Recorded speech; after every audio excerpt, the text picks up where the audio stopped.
Hi everybody, I'm live doing a live stream. Hopefully, I'll be doing the Bond live stream after this one and all, but I don't know. Depending, but I think I'll just let people come in for a minute or so, even though I don't think I'll get anyone like viewing because it might be a bit too early or something. And it is a stream that like I haven't been advertised. I should have done this yesterday. But I should have done it last week and all, but I didn't.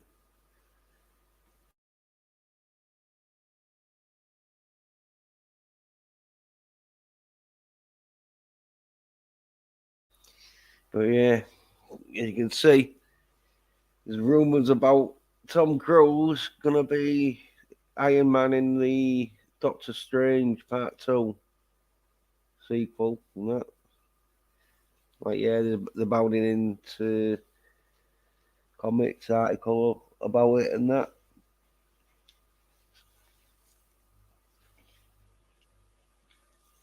See if like people's got the notifications and that. Yeah, I've given a few links out so if anyone wants to pop on, but I don't think anyone's gonna pop on either.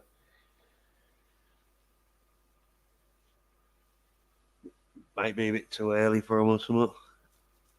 And it's Wednesday where I should have been doing it yesterday on a Thursday. Because then I've got the Thunderball stream I've got to do after this. So, like, oof. But yeah, is Tom going to be Iron Man? That's that's the question.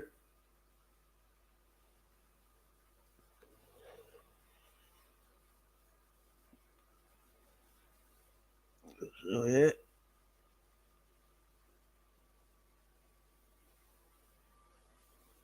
got about into comics article here. There we go. Alleged leak photos suggest Tom Cruise will play Iron Man in Doctor Strange sequel. Yeah.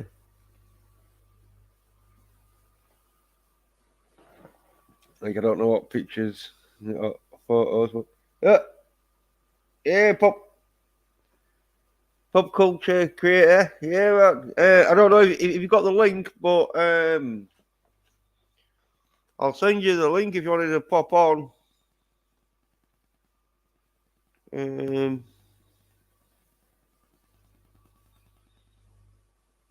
oh, actually, be on.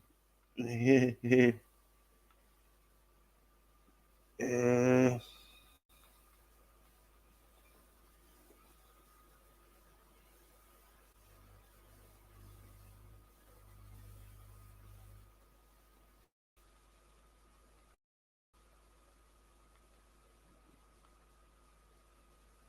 look here.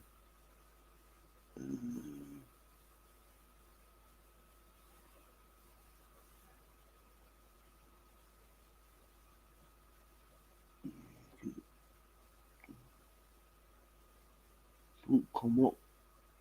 Oh, there we go. Oh yeah. Yeah, go then. Yeah.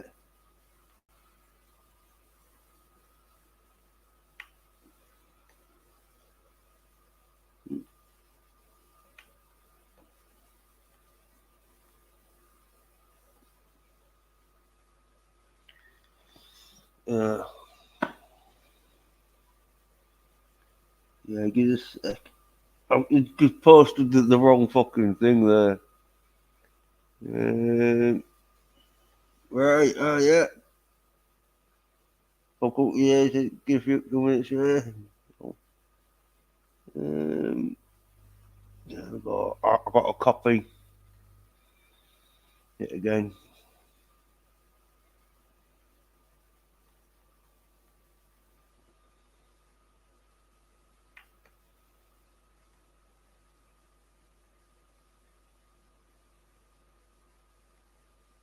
Yep, there you go. Pasted the link and that.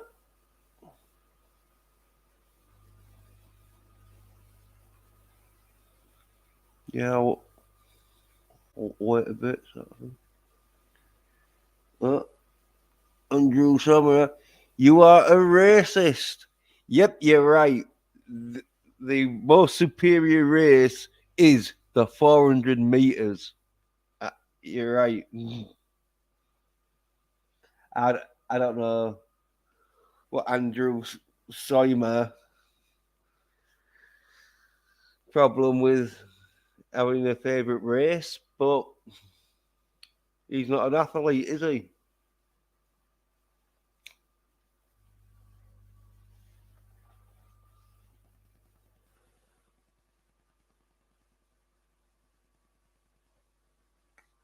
But, wait for pop culture creator to pop on because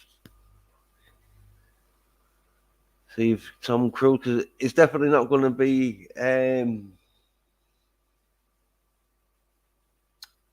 no,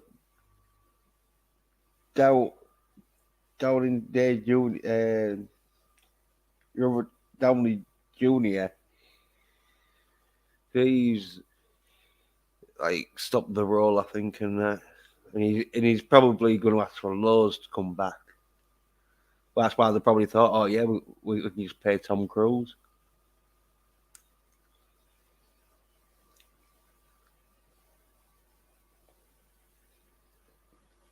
and they can make it into like a separate universe where Iron Man didn't die, but Iron Man is Tom Cruise.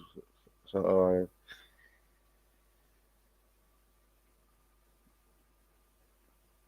you want to, I reckon.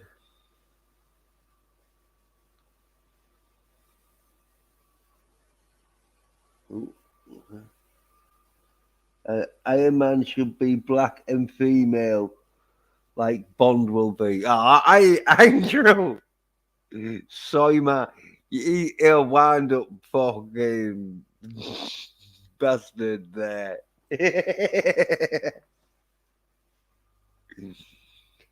Yeah,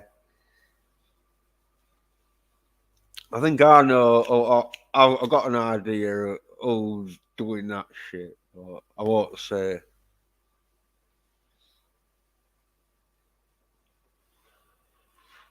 But definitely someone who watches fucking Star Trek Discovery or STD as it's known.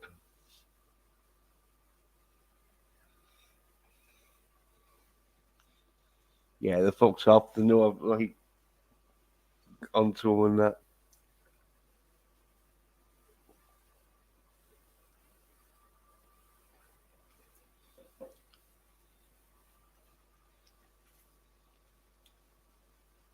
But Iron Man and all,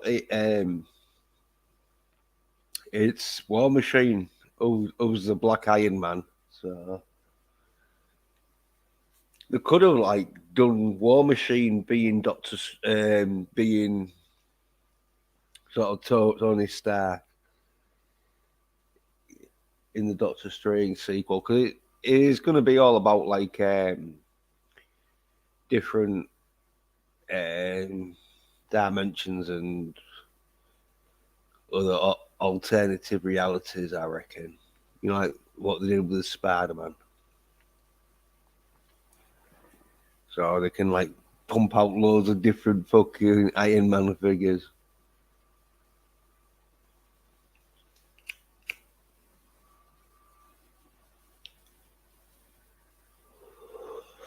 And talking about Bond, though, there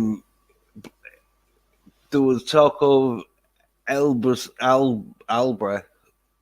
um, being in talks with to play Bond, but they always have talks. For there's been a few actors who's been in talks to play Bond, but they never played Bond because one of them he had like half the well not half the film, but he done a few screen tests and that, but the went with Roger Moore because it was um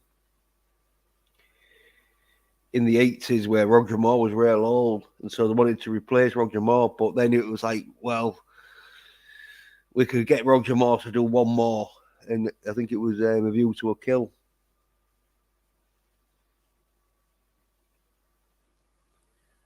But yeah, anyway, I'll get on with this article.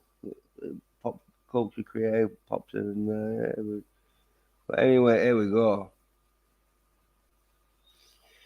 According to multiple rumors, Iron Man may be returning to the Marvel Cinematic Universe. Rumors say the character is set to appear in the upcoming Doctor Strange in the Multiverse of Madness film.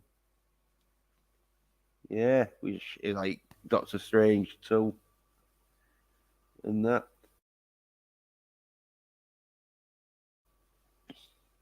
So, yeah.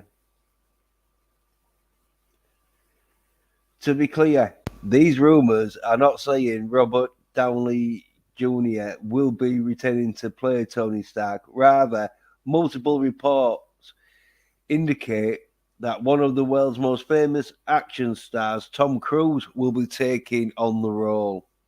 Oh, yeah. That's what the rumors are saying. A plot description of the upcoming Doctor Strange sequel suggests how this all might be possible. Dr. Stephen Strange cast a forbidden spell that opens the door to multiverses, including an alternative version of himself who threat to humanity is too great for the combined forces of Strange, Wong, and Wanda Maximoff. The IDB description reads. So, as Strange travels the multiverse, he could meet various alternative versions of characters we are familiar with, including Tony Stark, who looks like Tom Cruise. Which, yeah, that's what I'm thinking. Yeah, oh, there we go. Yeah. Pop culture, man. It's great. Yeah, Hello, hello. yeah, yeah. And then STW 11 uh, saying, I agree with you, Andrew. So I had too much whitewashed Masonic movies in Hollywood. Yeah. Well, you've got your cat Batwoman, haven't you? She's black and a woman, but yeah. Just reading this, have you heard about this? It could be Tom Cruise to be playing Iron Man. I heard the rumors a couple of weeks ago that it was possible because I had heard that when they were first casting Iron Man several years ago, that they were considering Tom Cruise. Mm. So Yeah, it's yeah, possible. It depends on how desperate Disney is. The question is, do they want to pay his salary? Because I mean, he's an expensive actor. He's going to want a lot of money. I don't know if Disney wants to dish up that much money. It just seems to me like yeah, it would be more smarter than just bring back Robert Downey Jr. But I yeah. don't know. Well, yeah, but he probably don't want to do it though. Well, that's possible. Robert Downey Jr. may want more money than Tom Cruise. Who knows at this point? Yeah, yeah, true. Because Personally, there's an act. I hope it's wrong because I do not like Tom Cruise. So I think that that would be a really low blow if he came in as Iron Man. I don't know. I'm not a fan. I don't like his ego. Mm, yeah, yeah. It would be Tom Cruisey sort of thing, as like Tom Cruise is. But, There's well, right. There's certain actors that whenever they take on a role, they just act like themselves, and yeah. their themselves come through, and the character does not. Like Will Smith is another one. Every time Yeah, he's in a yeah. movie, he plays Will Smith. He doesn't play a Mm, character. mm-hmm. So I don't know. Hopefully, this is just a Uh, rumor. One thing is for sure, and I've been saying this now for a few months. I've been saying this for a few months that if the rumor with all the reshoots is true, which supposedly they're spending a year to do, That means they're changing the plot of the movie drastically. I've been saying that for a few months, and Yeah, yeah, that's clearly what the article is saying. That's what they're doing is they're re-changing the movie as they reshoot, which means this is going to turn into another Fantastic Four, like that Josh Trank Fantastic Four. This is going to be a studio written, produced, and shot movie, and it sounds like a mess.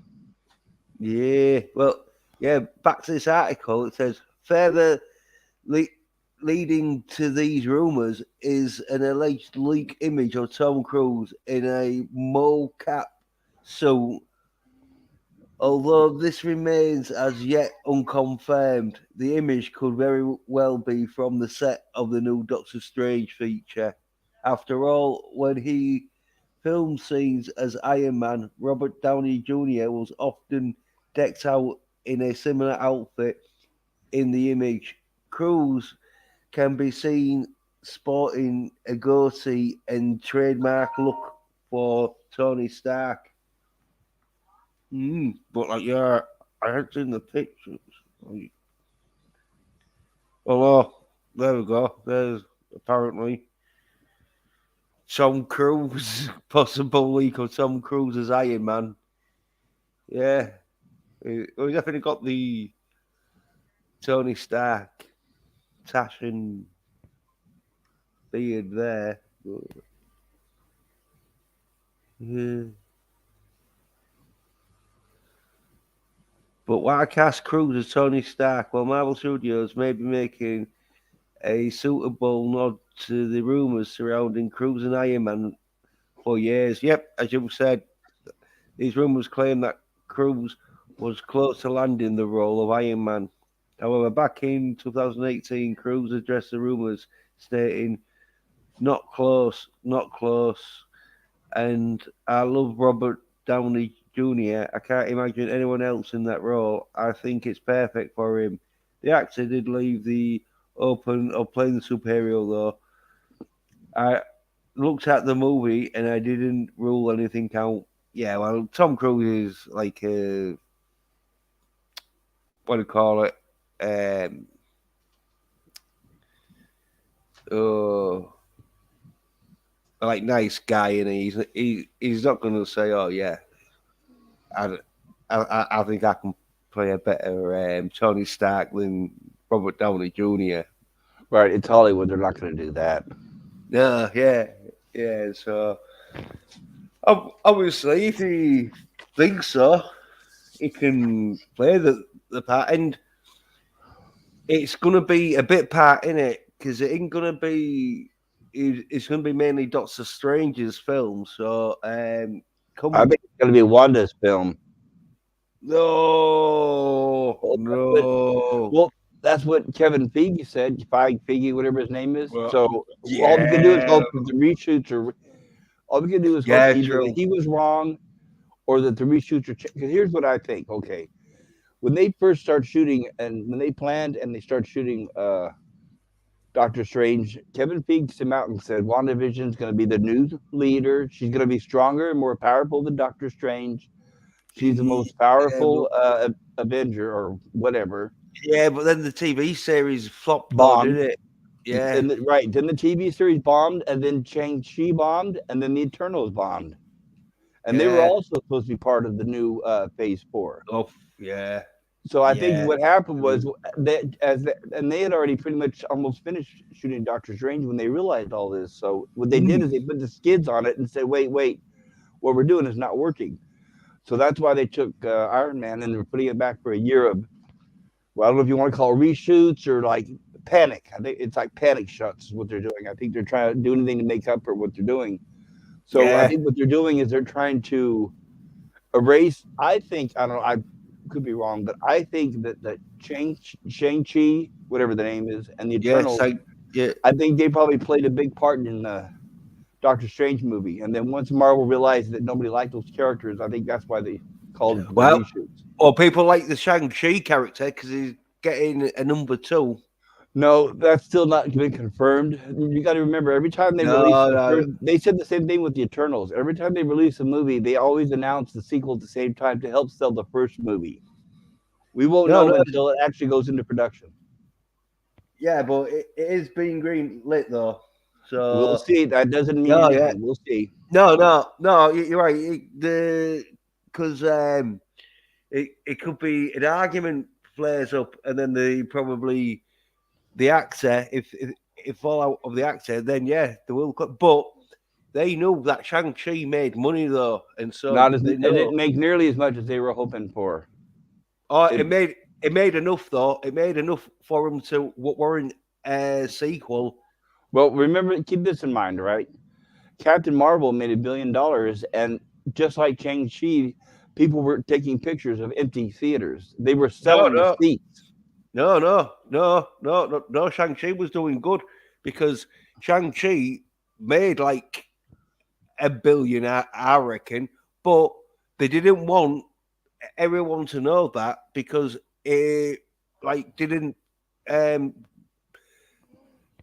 show in China, and so they don't want films to be made if it's not going to be played in China. And because it did so good without getting played in China, they tried to cover that up. I think. Well, on that they did, but I don't know if you know or not, but when Chang Chi was out, they were pulling the same thing they did for Captain Marvel and what they did for No, Black no, Panther. What they were doing was they were asking all the Asian organizations. They were buying tickets in mass and telling Asian organizations to get together and go see the movie. They no, don't. no, no, no. No. It made money. It made money. So what I said, you're saying did not happen. Yeah, I'm saying I did not see any tickets being bought for Shang Chi. That doesn't mean it didn't happen. Well, I'm not, I ain't seen it, so I'm saying I don't believe that has happened. Well, it was reported. I'm not the only one that talked about it. Well, I didn't hear any reports. The only reports I heard of Shang Chi was it made $500 million and it was going good. Well, time will tell, right? Oh yeah, well, as I say, it's definitely done good enough to get a sequel, and so they're going to be making a sequel. Time will tell, right? Oh yeah, yeah. Well, I'm old enough to remember many times where sequels were announced and never made. yeah, yeah. But Phase 4, they know that their Captain Marvel and Eternals sort of female-led MCU ain't gonna be doing that good, and That so that is they correct. need That I agree with you. yeah, so they need to have one or two masculine action like with Doctor Strange and Shang Chi. Well, the only way they're going to do that with Doctor Strange is if they change the course of what they originally planned on doing. Remember, he said, Kevin Feige said that the reason why Doctor Strange was not in WandaVision is because she didn't need no white man telling her what to do. Yeah. And then he also said that she's going to pretty much kick his butt and rule him in the Doctor Strange movie. This is before the reshoots. Yeah, but what he says though, and what the companies do, because as you say, they're probably doing reshoots. It's like, no, we've got to like have masculine action. Well, we can hope that. We don't know that for sure until the movie comes out, right? Yeah, no, yeah. Like, back to the article, it says Marvel Studios has a history of tipping its hat to fans who stayed in the loop on even the most obscure casting rumors over the past decade. For instance, in the Disney Plus series WandaVision, Marvel pulled a bait and switch with its Quicksilver, previously played by Aaron Taylor Johnson, and and e- Evan Peters, the character's original cast by Fox Studios, when the company's own dual movie rights to the X-Men Avengers heroes. Yeah, and so there is where, yeah, they can just pull and switch, sort of like Well, names, there's depending on. also rumors, if it's true, there's also rumors that Hugh Jackman's going to appear as Wolverine. But is that true? Do you believe that? No, that's another rumor that's going. Yeah, yeah. We'll have Here's to the see. question: is Disney, not Marvel, but Disney? I think they are seeing how successful Sony is when Sony does it right. Mm. How desperate is Disney going to try to make up for that? Right, that's the question, right? Is Oh Disney yeah, going to yeah. say? Is Disney going to say, "Oh, we better stop and wake up and make what the audience wants," or they say, "Well, no, we're still going to push our agenda." That's the question. We don't know if they're fully going to Well, pull back on that or not. no, they're never going to pull back because they are paid to get this agenda through. But Yes, they are. I think, like you've seen with the Mandalorian and Boba Fett, where they're pulling back on it, where they know, oh yeah, we do need to at least put some masculine action in there. But then they'll have the like crazy social justice warrior sort of characters. Well, that's a matter of opinion. I don't think the Mandalorian and Boba Fett have pulled back at all. I think they're garbage, but that's a matter of opinion. Like I said, I Oh, don't think. not I, compared to what you would have got with no, I'm saying compared to Star Wars, compared to actual Star Wars, yeah, Mandalorian yeah, and Boba Fett is trash. And people are the only reason why people are liking it is they're so desperate they'll like anything these days. You can yeah, give them a yeah, pile of shit and spray it with glitter and they'll take it. yeah. But I was saying compared to like what was gonna be made, like the High Republic and the sequels. Right. I don't deny that, but it's like Yeah. Disney telling us, look, you're not going to get the Star Wars that you liked and loved and grew up with. You're going to get what we have to give you, and you're going to like it or take it or leave it.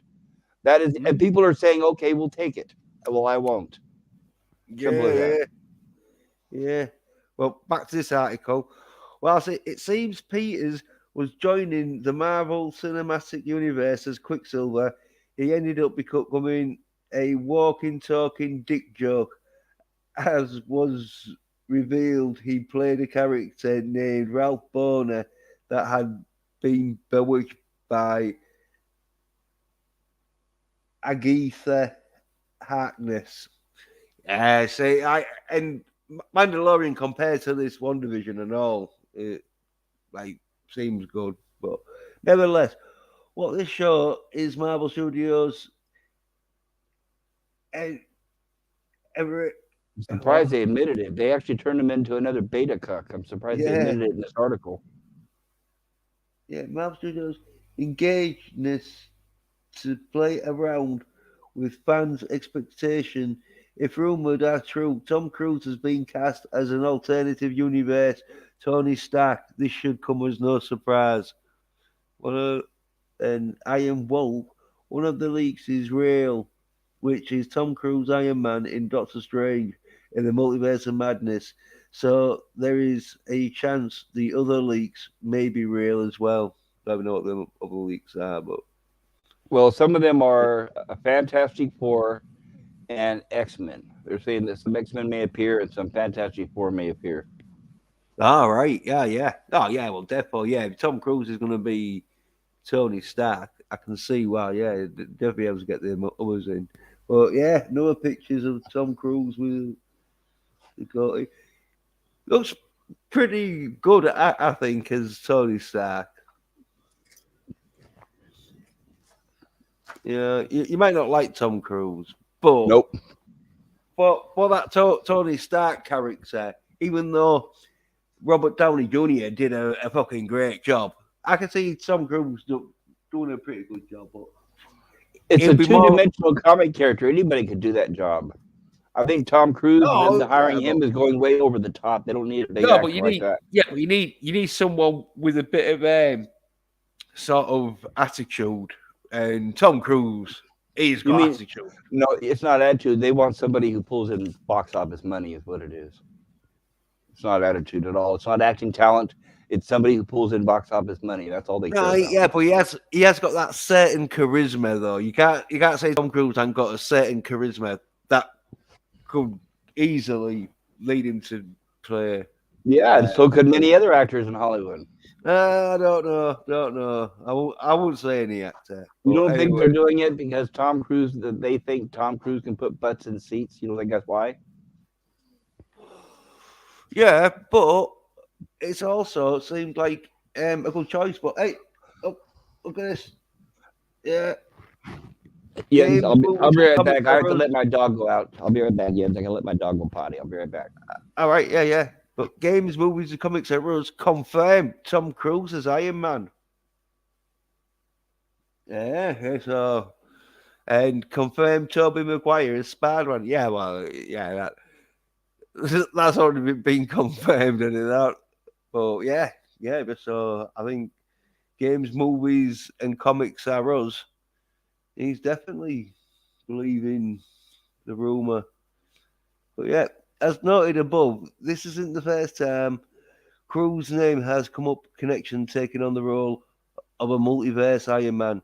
Back in September 2020, Portuguese Twitter handle Naco Marvel uh, created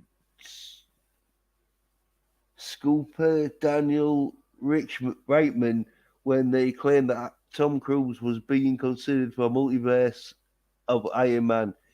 They tweeted Marvel Studios is considering a number of cameos in the Doctor Strange and the Multiverse of Madness to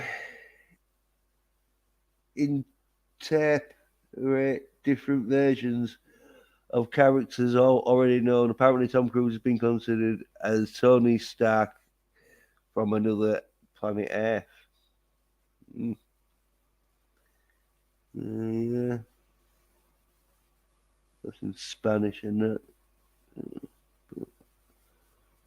Yeah, you're saying what? Read out. Marvel Studio boss Kevin Feige did confirm that Doctor Strange in the Multiverse of Madness would feature a number of new characters from the Marvel comic universe. At the New York Film Academy, Feige stated the next Doctor Strange film, for instance, features some new MCU characters. Oh, it says MCU, but which will be making their debut in that movie. He added, "You won't expect or won't guess who it is, but we found a cool way to make it work because we want to make particular type of movie there." And there was a character who we always wanted to do something with, who will fit really well there. Right, yeah. Doctor Strange in one division there.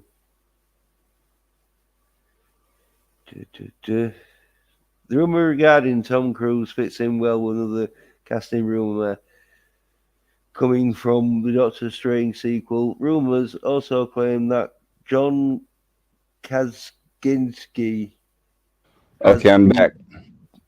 uh, John Kaczynski has been cast in the film as Mr. Fantastic, the famed leader of the Fantastic Four. Yeah, Yeah, that's yeah, another rumor I heard. yeah, right. Much like the casting of Tom Cruise, if true, this decision will again made to play around with fans' expectations. Long before the announcement of Doctor Strange in the Multiverse of Madness, various ca- fan campaign called for Kaskisky and his wife Emily Blunt to be cast as Reed and Sue Richards of the Fantastic Four. I don't know who asked for Uh, that, but okay. I know. It's one of them where they say, "Oh yeah, fans asked for it." No, the fucking didn't. I It's the people here talking about John Krasinski and his wife Emily Blunt. Let's keep in mind those are the two people that are in the movie The Quiet, the horror movie. What is it? The Quiet Place, The Quiet whatever. right, yeah. And I don't like those movies. Well, those movies I didn't like, but those two characters I don't see them well. But who knows?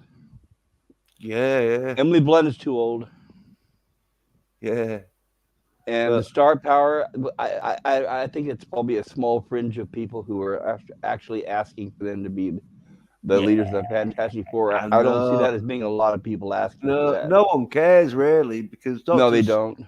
don't. I mean, um, Mr. Fantastic and fucking Miss Invisible.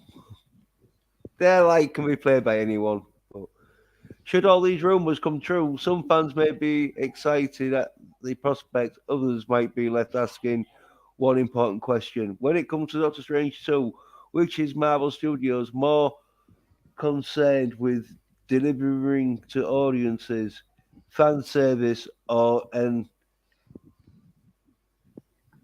adequate story arc for the title fiction sorcerer? Only time will tell. Talk about Doctor Strange there. Yeah, so that's that. So they're talking about, are they going to make this for the fan service or the tell a good story? Well, you can do Yeah, both, but the yeah, question yeah. is Marvel capable of telling a good story anymore? That I don't think so. Not when everything's being made by committee. No, No, I don't think so. I no, don't have any faith in that at all. no. It is going to be one of them where they are going to be cramming all these identity politics in That's and everything. exactly it. They're still going to be checking off all the boxes. How are they going to make a Yeah. good movie without doing that? I don't think it's. I don't know. Well, Especially like I said, when it's being written and filmed and shot by committee. No thanks. they could make a good movie, but they ain't going to make a great movie. Like the Spider-Man movie was a good movie. I thought it was all right. The new Spider-Man, like No Way Home, Do you think even it's though. it's? I haven't seen it, but would you say it deserves all the money it's making? Is it that good? Oh yeah, yeah. Well, like as you say, compared to like what's around, Like yeah. what? Like well, it was against Venom, wasn't it? Well, Venom didn't do nearly as well, did it? I don't think. No, no. So that's what I mean. Like, I ain't got much competition, and it's Spider Man. I said, look, you get Spider Man spinning some webs in that, kicking a bit of ass, which he does do in the film. Yeah, it's going to sell. You're talking about in the Doctor Strange movie? No, in the No Way Home. No Way Home. Yeah, there's three of them. There's three Spider Mans kicking ass. Oh yeah, I know. I know all three of them are in there. Yeah, a bit of comedy in there and that. Well, it's. I think what they were doing was, from what I've heard. Like I said, I have not seen it, but from what I've heard, it. I remember when it came out.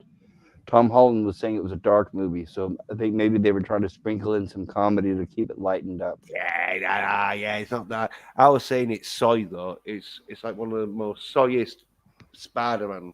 Soy, SOY. Yeah, yeah, you know, a I'm bit not camp. surprised.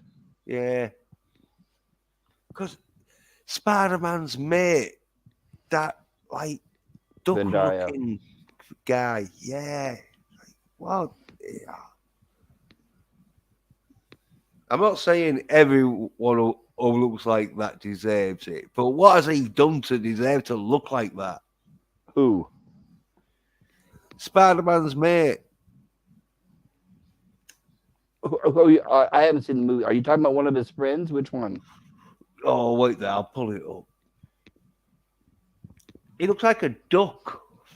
A duck. I don't know. I haven't seen it. Oh, Are you talking about the chubby Asian guy? yeah, yeah.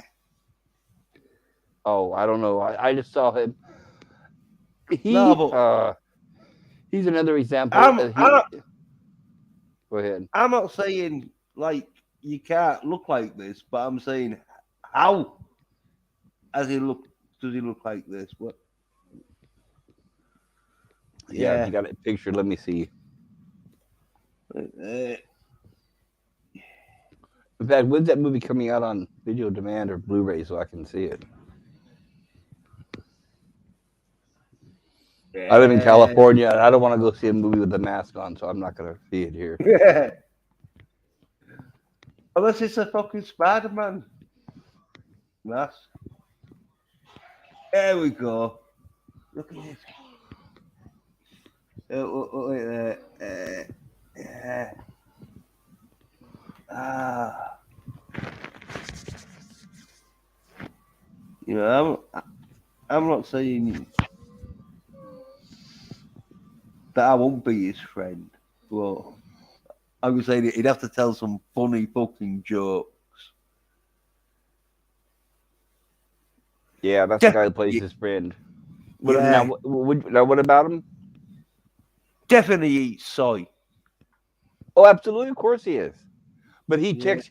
He checks. He the reason why he's in the Spider-Man movies, he checks off at least 3 boxes. He's 4 boxes. He's a minority. He's an Asian. He's overweight. Mm.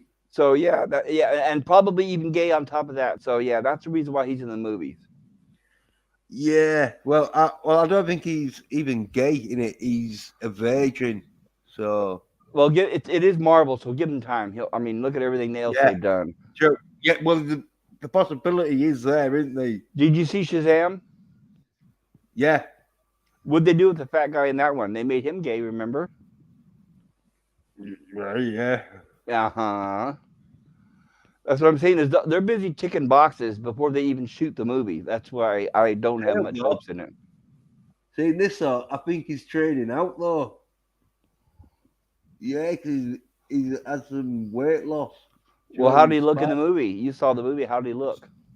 No, yeah, no, it looked fat as fuck. But I'm just saying, after the movie, I think he's like, but oh yeah, I'm going to have to do some weights here. Well, but what happens if he loses weight and No, he slims down, I and then don't. Marvel says we don't want you anymore? We hired you because you were a fat guy. Yeah. Oh well, he'll probably get a fat suit or something.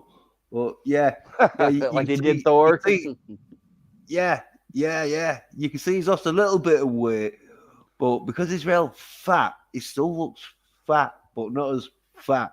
Well, You see? in the Eternals that they hired a fat man of color. You know who I'm talking about, right?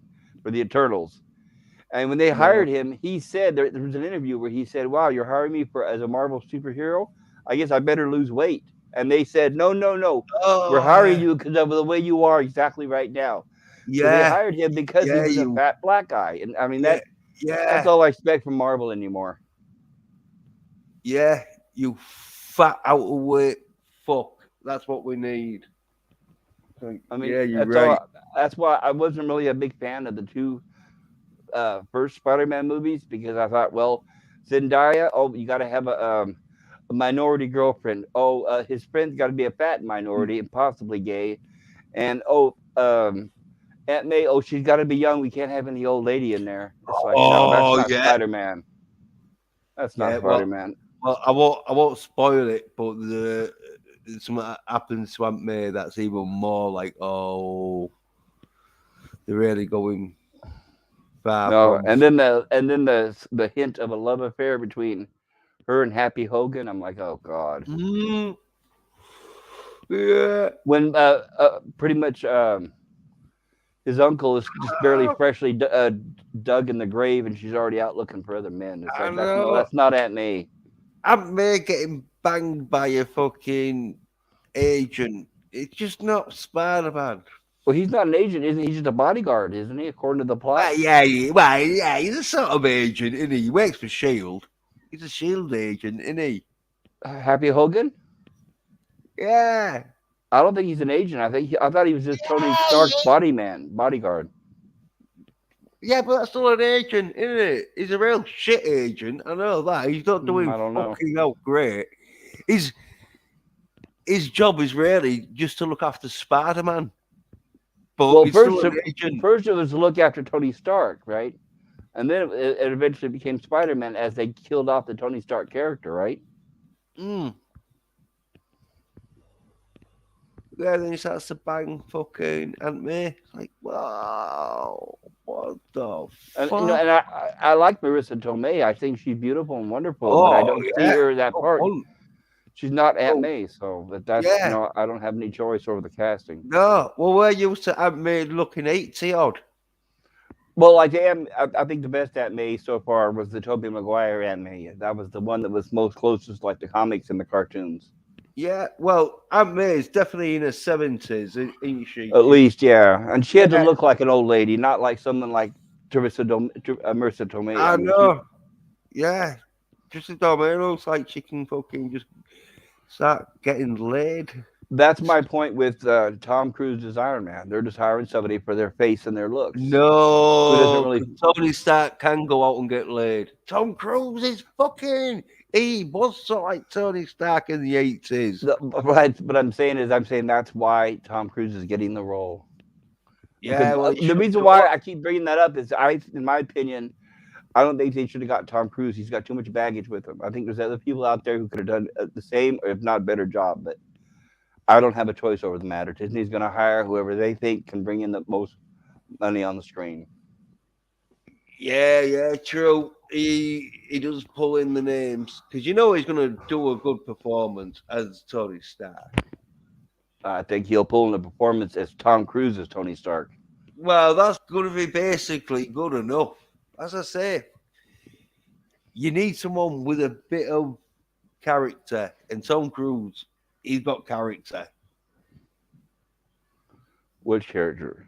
I'd see him play his Well, main it's character usually in all that his movies. arrogant fucking woo. I'm Right. fucking Tom Cruise. That's what he is in every movie he makes. Yeah, but that's going to be like Tony Stark. Obviously, he's going to have to change his name to Tony Stark, isn't he? But when he's like, woo, I'm fucking Tony Stark, yeah. He'll he'll play it good. That's all I'm saying. Oh, I'm not doubting how good he plays the character. I would just Yeah, say yeah. the reason why they chose him to play that role is all. I think it was Well, a matter of dollars. Is the only reason why he's in there. If he is, well, if they're willing to pay that much. yeah. Well, yeah. I don't even know if it's true or not, but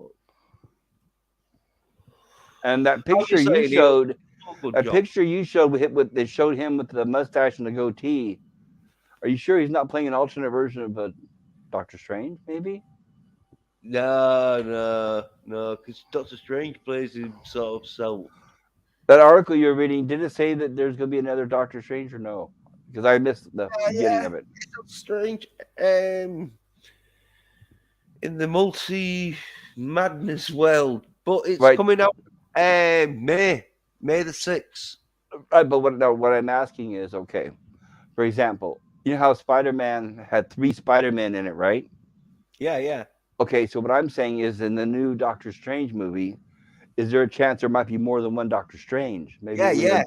But it's I've seen it where Cumberbatch he's just playing his alter selves, but he's looking a bit more darker, as in more broodier. Well, I think part of the original script was that he was kind of like the bad guy and that he was replaced by a bad guy and it's not really him in the first place, right?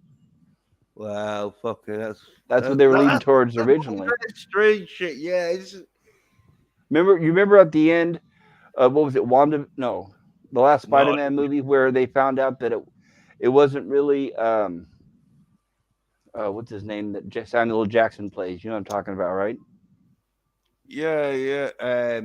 Remember at the end of the last Fury. Spider-Man movie where they found out it wasn't really him, but it was the Skrees or the Skrull aliens Yeah. disguised as him. Remember that? Mm.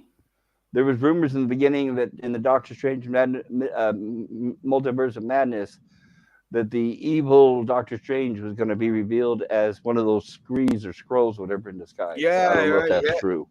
Yeah. Well, it's going to be played by Cumberbatch, where he's just going to have a darker sort of coat or whatever. But you don't think they might have another Doctor Strange with a different actor as an alternate universe? No, I don't think they will. Well, the question is, Might do though. after all, I don't think the so. question is, after all the reshoots and everything, how big of a role is Wanda going to be in it now, right? Because originally she was supposed to be the main yeah. thing. Well, not much. I don't think. I don't know why WandaVision. I'm not so big into WandaVision. Well, join the crowd. Nobody is. Well, they should have said that before they fucking released the fucking series. Well, that's the whole problem is they were making all those announcements before the WandaVision series even aired, before they even found out how bad it tanked. Yeah, well, most people were just going along because it was Marvel, wasn't it? Right, and they still do, just like Star Wars. They go along just because it's Star Wars, even though it's shit.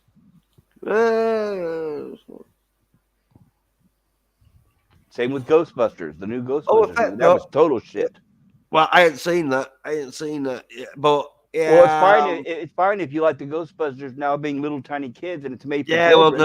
no. I was gonna say I ain't seen it, but I don't think I will go see it after I know sort of like what happened at the end. And Yeah, they've been swapped for a bunch yeah, of little arrogant little kids. So now it's going to be yeah, the original Ghostbusters was kind of like a horror movie with comedy elements, and now you're going yeah, to have a little a Goonies. Now it's the Goonies now with comedy, yeah. and it's going to True. be written for children now. It's not even Yeah, going to be written at all. There won't be any danger, no confrontation, no fear. They're always going to be fine. I don't know, but they're lapping it up. Oh, it's great, it's mm, wonderful. It's like the original Ghost. No, it isn't. If people are so desperate, they're willing to take anything these days. It's not the yeah, original yeah. Ghostbusters at all. No, no. Well, fucking Batwoman really lowered the bar, didn't it? Anything better than Batwoman? Well, look at the new Supergirl. No, I'm not. But I know what you mean, though. Now, Batwoman and Supergirl. That's all. Isn't that all supposed to be part of the new Flash movie, right? Oh, yeah, well, I'm not watching that because it's got that fucking soy bitch in it. Ezra Miller, Yeah. he stinks. I hate that. Well, The Flash, by the way, was one of my big favorites when I was a kid. I read all the Flash comic books, and mm, I have yet to see a good Flash on screen. The best Flash they have made was the '90s TV series. That was the closest to yeah, it. yeah, yeah. I watched that, but it was on video because it sort of like done like it into films. Because Well, Mark yeah, Hamilton's in it, and he has a trickster. yes, that's the one, right? I know overseas, from what I've heard, I know I'm in the states, and here it was shown as a series, but I heard that overstates they combine some, or overseas they combine some of the episodes Yeah, into like movies. yeah. And the only reason why Because that show was canceled because they said it was too expensive to produce. I mean, it wasn't failing; it had good ratings. They just said it was too expensive to produce. yeah, And then when the Flash TV series came out on WB, it's like you said, he was a total soy, a total coward. right, And he had to be surrounded by all his friends of handicapped and tokens, right? well, yeah, yeah. I don't And know then what's the that sex series. Yeah, oh, was told me. terrible. Well, because I'm a huge Flash fan, I watched the first, Yeah, I think, one or two episodes of the series, and I gave up. It was terrible. I They didn't even mind it. had what's that? I didn't mind it because he was fighting the yellow flash in that one, and then got a bit confusing. Where in an alternative reality, the yellow flash wasn't the yellow flash; it was some kind of like archaeologist dude. I don't know. I didn't watch that. I lost Yeah, interest by that point. yeah, it got a bit crazy, and then where I lost interest was when the Flash was his bed. His bed became sort of like the Flash. What the fuck? Was he blue like in the '90s series? Remember how there was an evil Flash that was blue? No, that was the yellow Flash because he's red, isn't he? But no, his bed, his girlfriend has now got Flash powers now. I think. I don't want God, them. why not? Yeah, it's like, okay, You well, saw Shang-Chi, right? Shang-Chi? yeah. All Have right. you seen it? Oh, yeah, I saw it. Let me ask you a Well, question. yeah. All right. Did you ever read any of the Mandarin comic books? No. I didn't even know about Shang-Chi until Okay. I'm talking they about the did the film. Mandarin, the one with the 10 rings. You know what I'm talking about, right? The bad Yeah, guy with the yeah. 10 rings. Oh, yeah. Okay. The Mandarin in the comic book was one of the best villains in Marvel. And those 10 rings, he would never give them up to anybody, absolutely for no reason. They would have to be taken away from him. Those were the source of his power. He would never give them away to anybody else. Now, knowing that, you saw the Shang-Chi movies. I Yeah. want you to tell me how many times in that movie did he throw his rings to the lady and then she plays around with them in the air and then throws them back to him? How many times did that happen? About 2 times. Two or three, right? And Yeah, but that's when I find out. yeah, but that's because there was romance and that shit. No, nope, that was to demasculate Have you him. ever romanced a woman and You thrown can her your romance a ring? woman, but you don't take your dick off and hand it to her so she can say, "Look, this is mine. I Ah, own no, this." you aren't romancing them right. But anyway, the film was good though.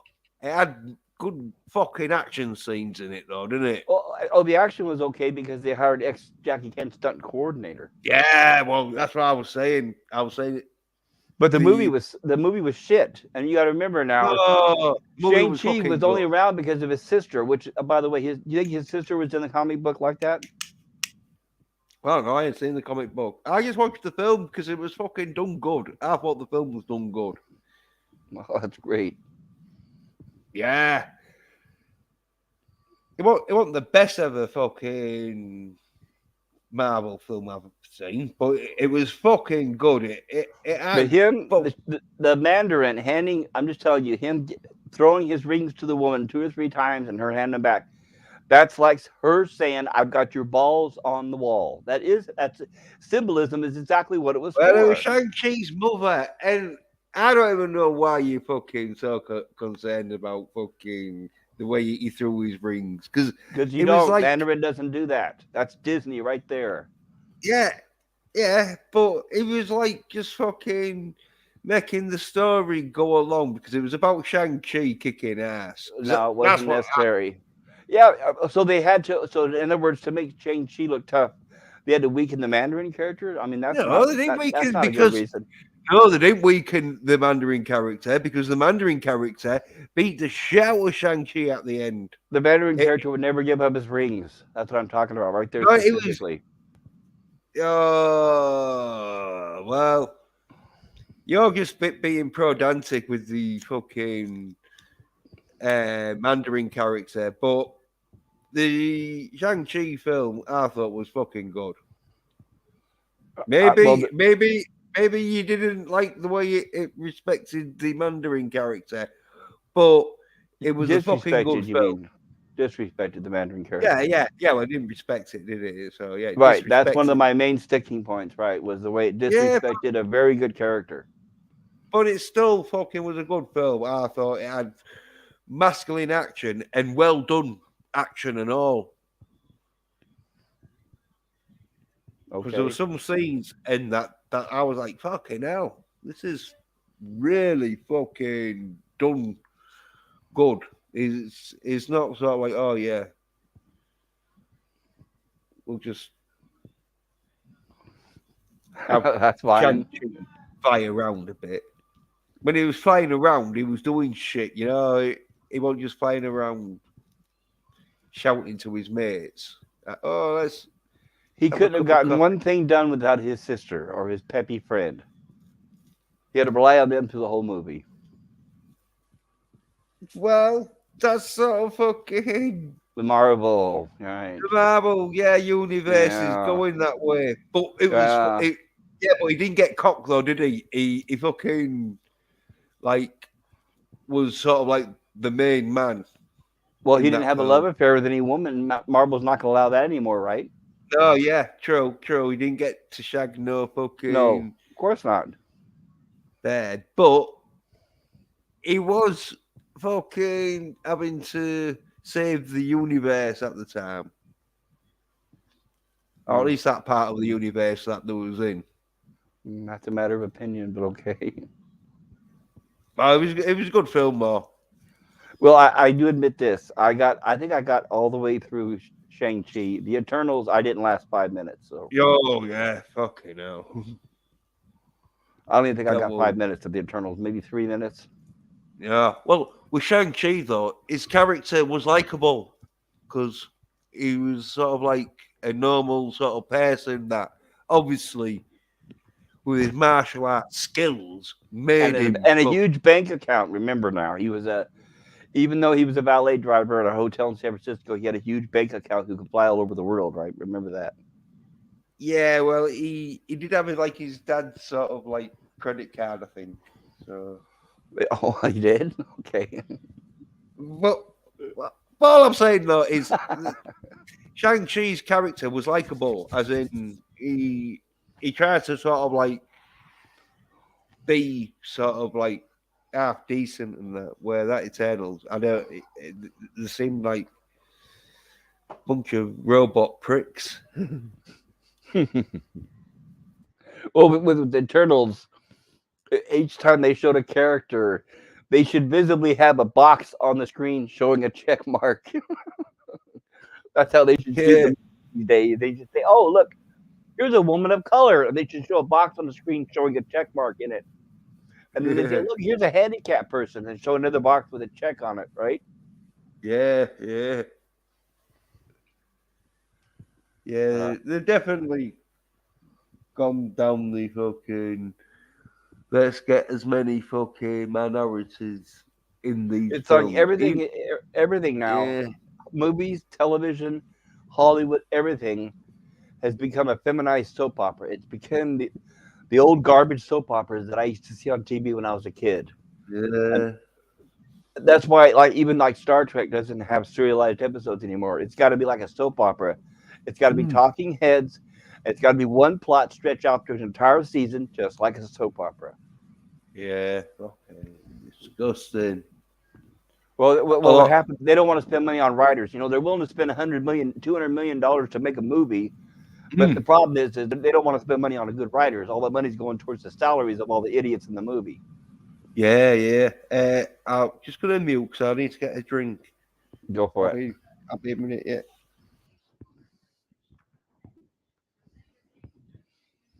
And I don't know if there's anyone in the chat. If there's anyone in the chat, hello. Not trying to ignore everybody, but my name is Pop Culture Curator. I'm sort of new here to Jens channel, so if any of you are there, welcome. I don't know. I'm looking here now to check and see if there's anybody in the chat. My computer is kind of slow. I'm on like an old laptop, so I got to keep up with this. And it says, started streaming 61 minutes ago, and I don't think anyone's in the chat. And there's no like, so I'll give him a like. There, he already got his first like. Confirmed Tobey Maguire as Spider-Man. Yeah, I think we kind of guessed that. And I will be back as well. I'm gonna mute for a moment.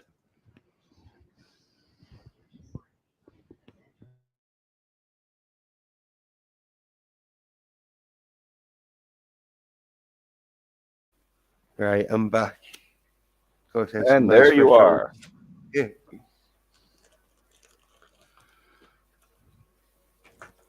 Okay, so you're saying that as of now at this point, you're saying that this Doctor Strange movie is supposed to come out in May. Is that right?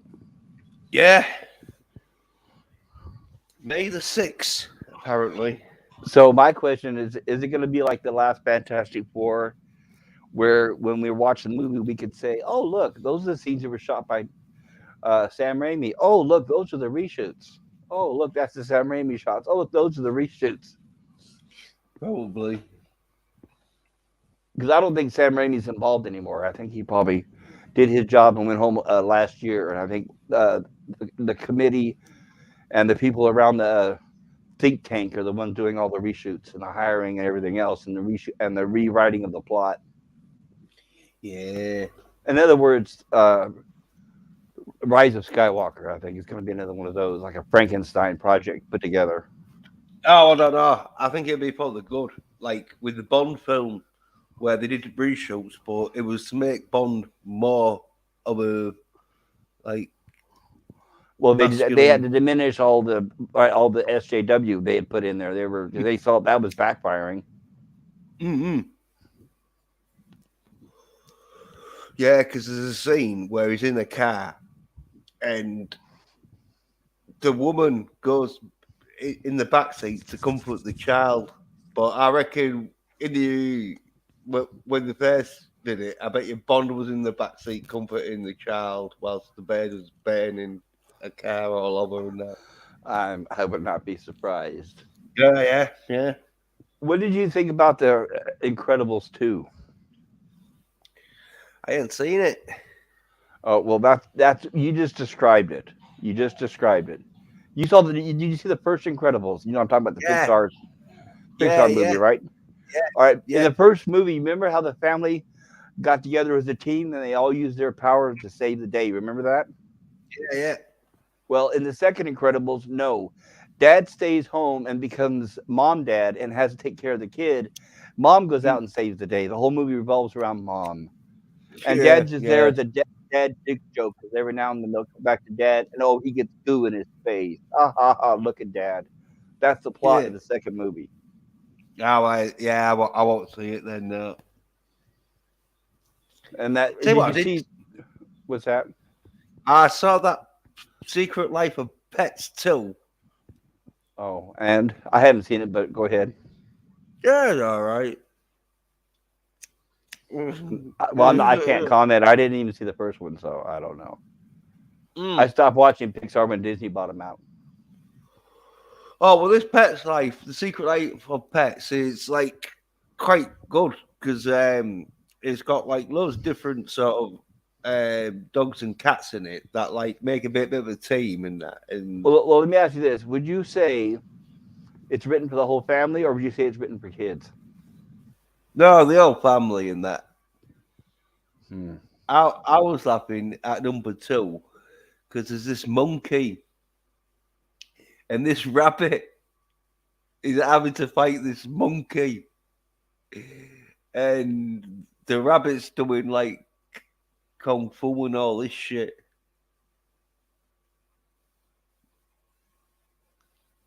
Is that Disney? Uh, Is it Pixar? I think it's Pixar. Okay.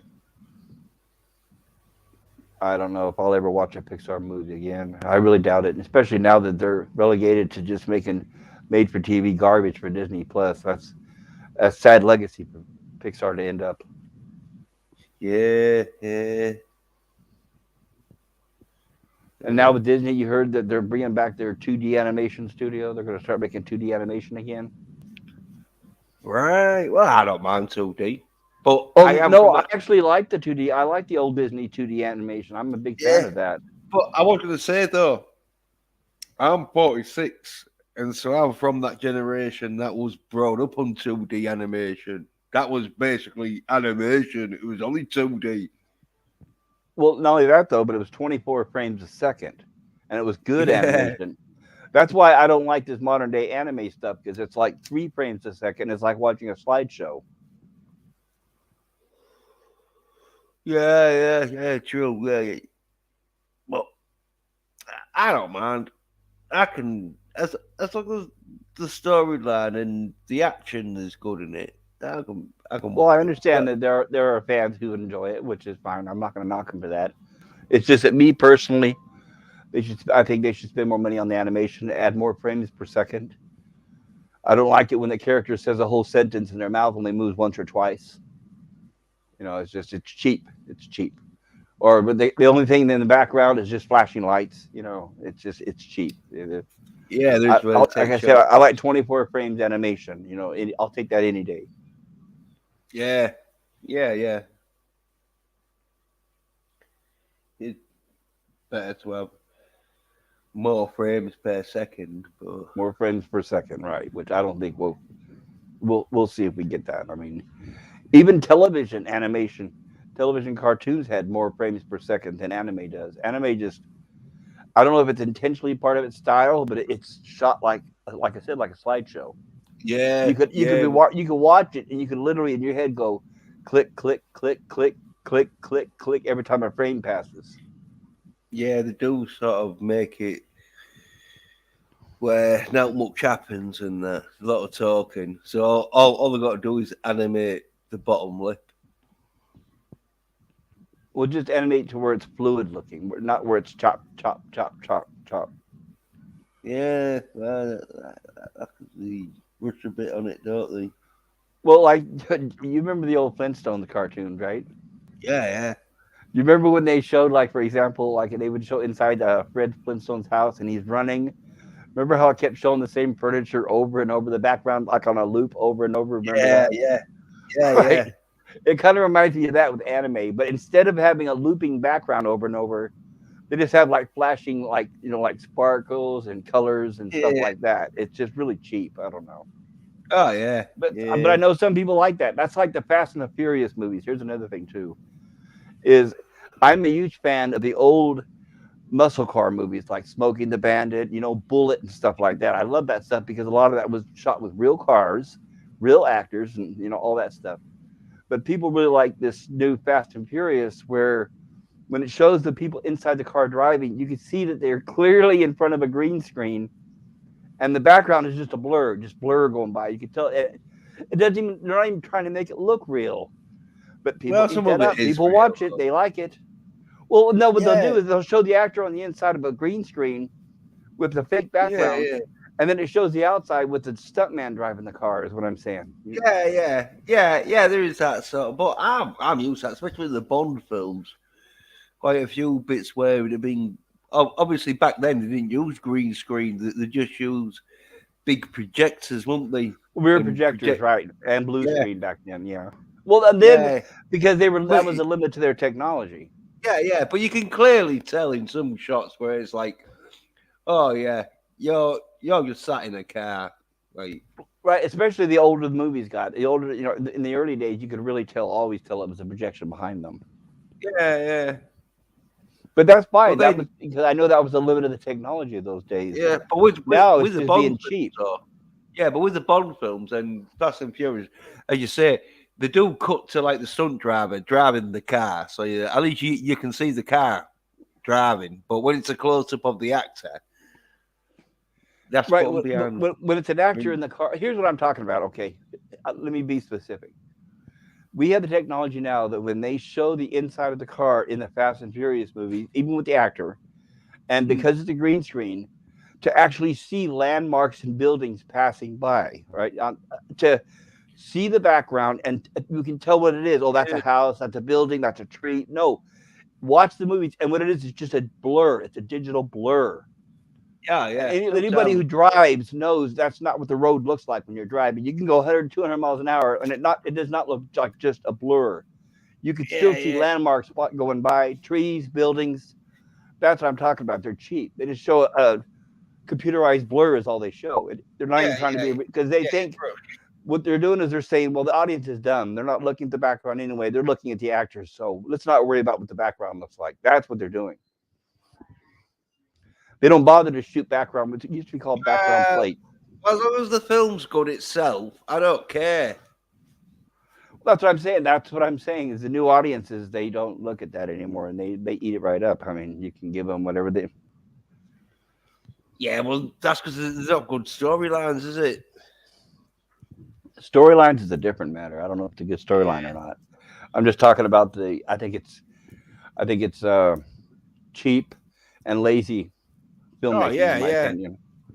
If I was a yeah. filmmaker, I would do it like Quentin Tarantino, where I'd say, okay, we're gonna have a chase scene. All right, I want actual backgrounds in these cars. I don't want just a Mm. digital blur where you can't tell what's going on. I want actual backgrounds. I want it to look like this car is actually moving through the streets.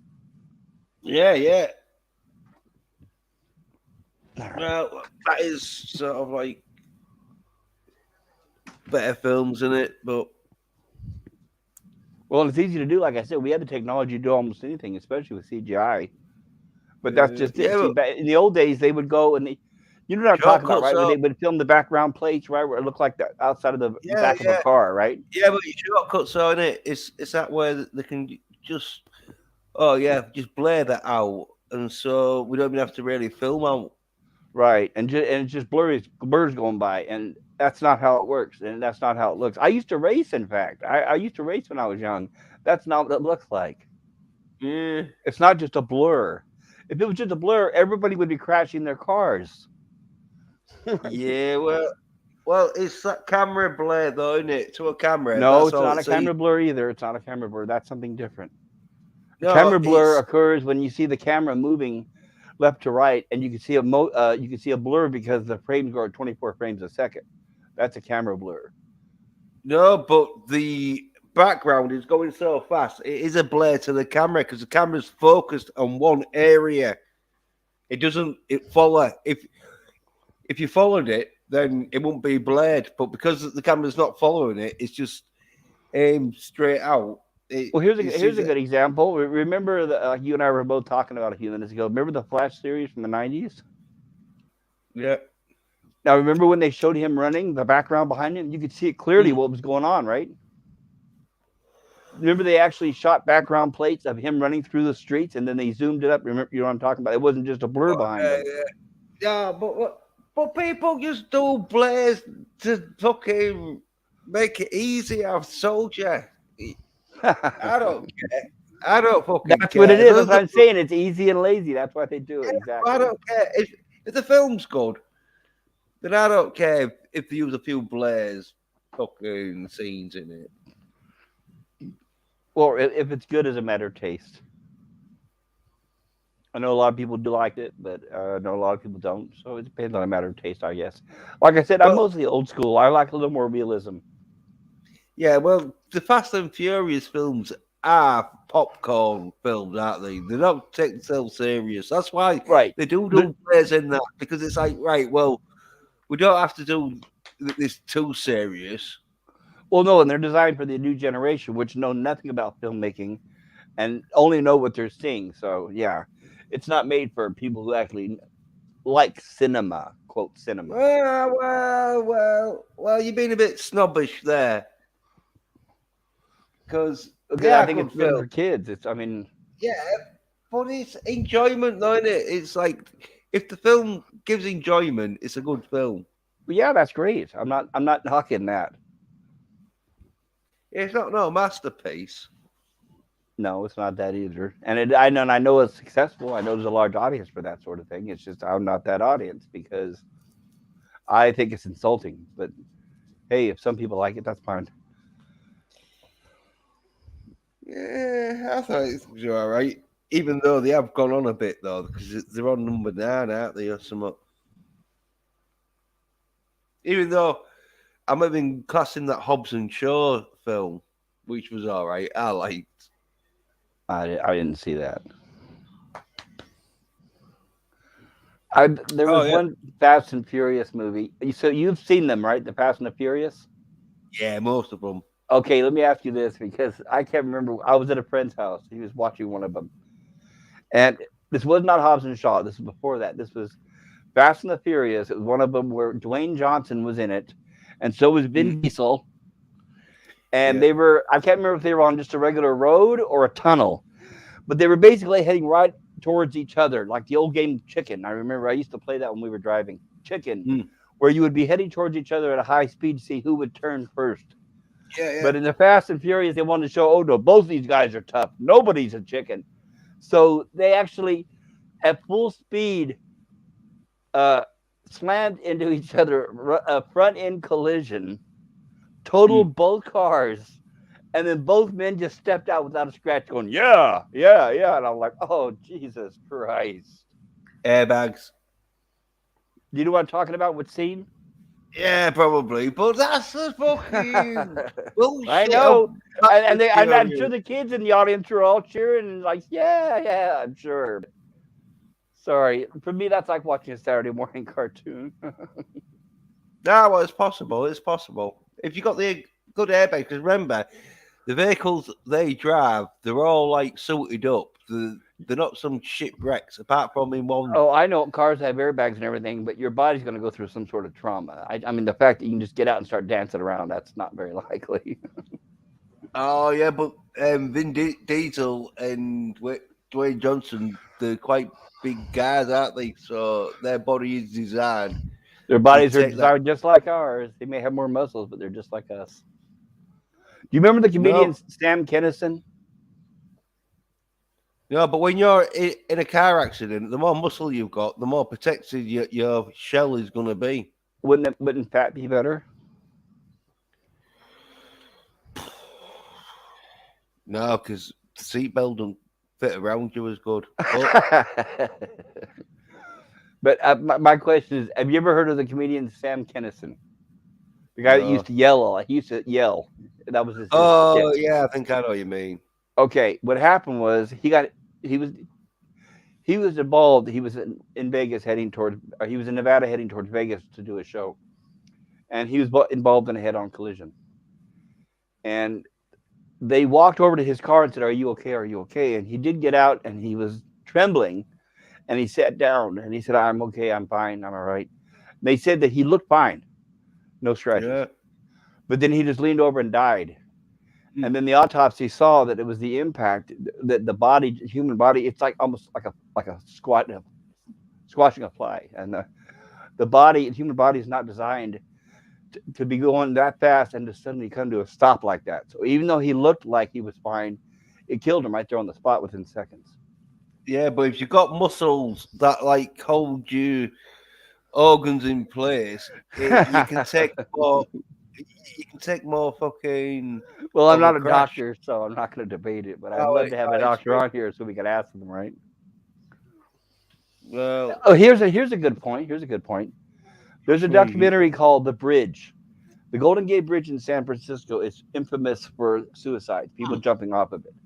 They made a documentary called The Bridge, and what they did was they set a camera up pointing towards the Golden Gate Bridge, and they filmed it for an entire year, filming all the people jumping off of it. Oh, this And is I can sounding tell you too this: cheerful. what's that? This doesn't sound too cheerful. Oh, too cheerful. Yeah, it had a laugh track. No, what happened was only out of all the people who jumped that bridge, only one survived. But he's all messed up and everything, but he did survive. And the only difference between him and the other ones is he was a bodybuilder and he was fit. So it's Yeah, possible you might be able to handle it. Your body can handle a trauma a little bit better, but it's still a human body. yeah. You can't fucking do But the more muscle you have, the more better your body is braced for impact because the muscle will react like padding. Okay. I don't know. Like I said, I'm not a doctor, so I don't know if the No, muscles work as padding or not. yeah, but like you need a little bit of fat. That's what I'm But saying. I think if I had a choice, if I was going to be in a collision, I'd rather be a super fat person than a muscular person. But I no, don't know. no, because the more fat you are, the more weight you're gonna get thrown around, and so if it ain't Not if you have muscle, seatbelt holding you in place and airbags. no, but if it ain't muscle, it gets thrown around so violently, and You mean your internal organs being thrown around? yeah, yeah, So if you're muscular, everything's tight and held together. yeah. That's possible. Yeah, trust me, because like wrestlers, right? They sort of build up, but they put on a lot of muscle, but they have a little bit of fat and all. They don't have too much fat, but they have a little bit of fat, so they've got a little bit of padding. But they get the muscles up and that, so when they're getting slammed around, the bones aren't getting smashed in because it's mainly the muscle. But it's usually they'll be landing on padded stuff and that. And so even though they're taking the fall, most of it is not designed to hurt. That's great. Yeah, because there's So other sort of like statistics where you say like crashes. If if they've got more muscle and they're healthier, the body's more capable of taking the impact. that's very possible. Oh yeah, That's why, for example, I'm sure a younger person can handle an impact better than an older person. yeah.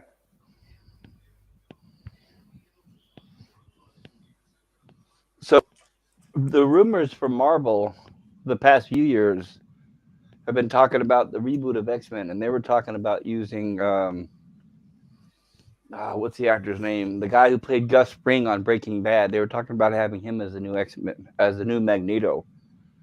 So the question is, Oh, are they going to have him be Magneto in this as a cameo in this new movie? You know what I'm I talking don't about, right? know. The guy who played Gus Yeah, Fring, yeah. and now he was in the Mandalorian. Was he? Yeah, he was in the Mandalorian. I can't remember. Leon. He's got a Spanish name. He's a black guy, but I really like the actor, Oh, I but know he what has you a mean. Spanish name. I can't remember what it is. Yeah, but he played Moff Gideon. in Mandalorian. I thought you was on about the main character in Breaking Bad. No, I'm talking about the guy who played the bad guy in Breaking Bad, Gus Fring, Yeah, who owned the chicken, the guy who owned yeah, the chicken restaurants. because he's Danish. He is. Oh, he's Danish. Yeah, apparently. Okay. Oh, Oh, half Danish or something. gotcha. No, Um, I loved him. I thought he was great in oh Breaking yeah, Bad. yeah, good actor. Let's But see. there was rumors a couple years ago that Marvel was talking about rebooting X-Men with using him as Magneto. So I don't know if that's still Uh, true or not. yeah, You saw the original X-Men movies, right? yeah. The Fox ones, right? Giancarlo Espas. He's supposed to do. Joe was. I'll bring it up. Right. My question for you is: in the original X-Men movies, the Fox ones, do you think Mm, Ian McKellen was too old to play Magneto? In your opinion? yeah, I did think he was a bit old, but Oh, okay. There he is, Giancarlo Esposito. That's it. yeah, That's his name. Yeah, I love. He's an excellent actor. yeah, that's him in But do Breaking I want Bad. to see him as Magneto? I don't know. Yeah, yeah. I don't know why they're showing Peter Cushing out there with him. Was he a bad guy in Mandalorian? Yeah. The main bad guy, Okay. Moff Gideon. It was, I don't know. I only he was watched like the ending of the Dark second Vader. season. He, wa- Moff he was like Gideon. the poor man's Dark Vader. Oh, so he was on the dark side of the Force. Yeah. Did he have a lightsaber and all that? Yeah. He had the dark lightsaber. Oh, he did. He Yeah, had the look. dark lightsaber in the Mandalorian. Yeah, the dark saber. But look, born 26th of April, 1958. He's age 63. But Copenhagen, Denmark. Yep. He's got problems with his legs or his back because I remember Yeah. when I was during Breaking Bad, I was watching an interview, and there were some scenes where they had to shoot him sitting down because he was having trouble walking. So I don't know Well, if that he's was a in his. temporary thing or something he permanently has or not. No, well, like apparently he was doing quite good on the Mandalorian set, so it Well, might yeah, have but been an injury. they can shoot around an injury, right? Just like Darren Hmm. on Bewitched. I mean, he was in really bad shape with his back, but they shot around it for a long time. Yeah, so they probably shot around it in Breaking Bad because he's not had any complaints in that in the Mandalorian I've heard of. So I know I don't watch it. I don't. The thing is, I don't know how much he moved around in the Mandalorian. I didn't, like I said, I didn't watch it, so I don't know. But these days with the technology, they could easily hmm. put an actor's head on top of a stunt double body, like they did with Oh yeah, Black well, Widow. You know, like they did the Black Widow, right? So who uh, knows? okay, no, that was terrible. But he Yes, does it have, was.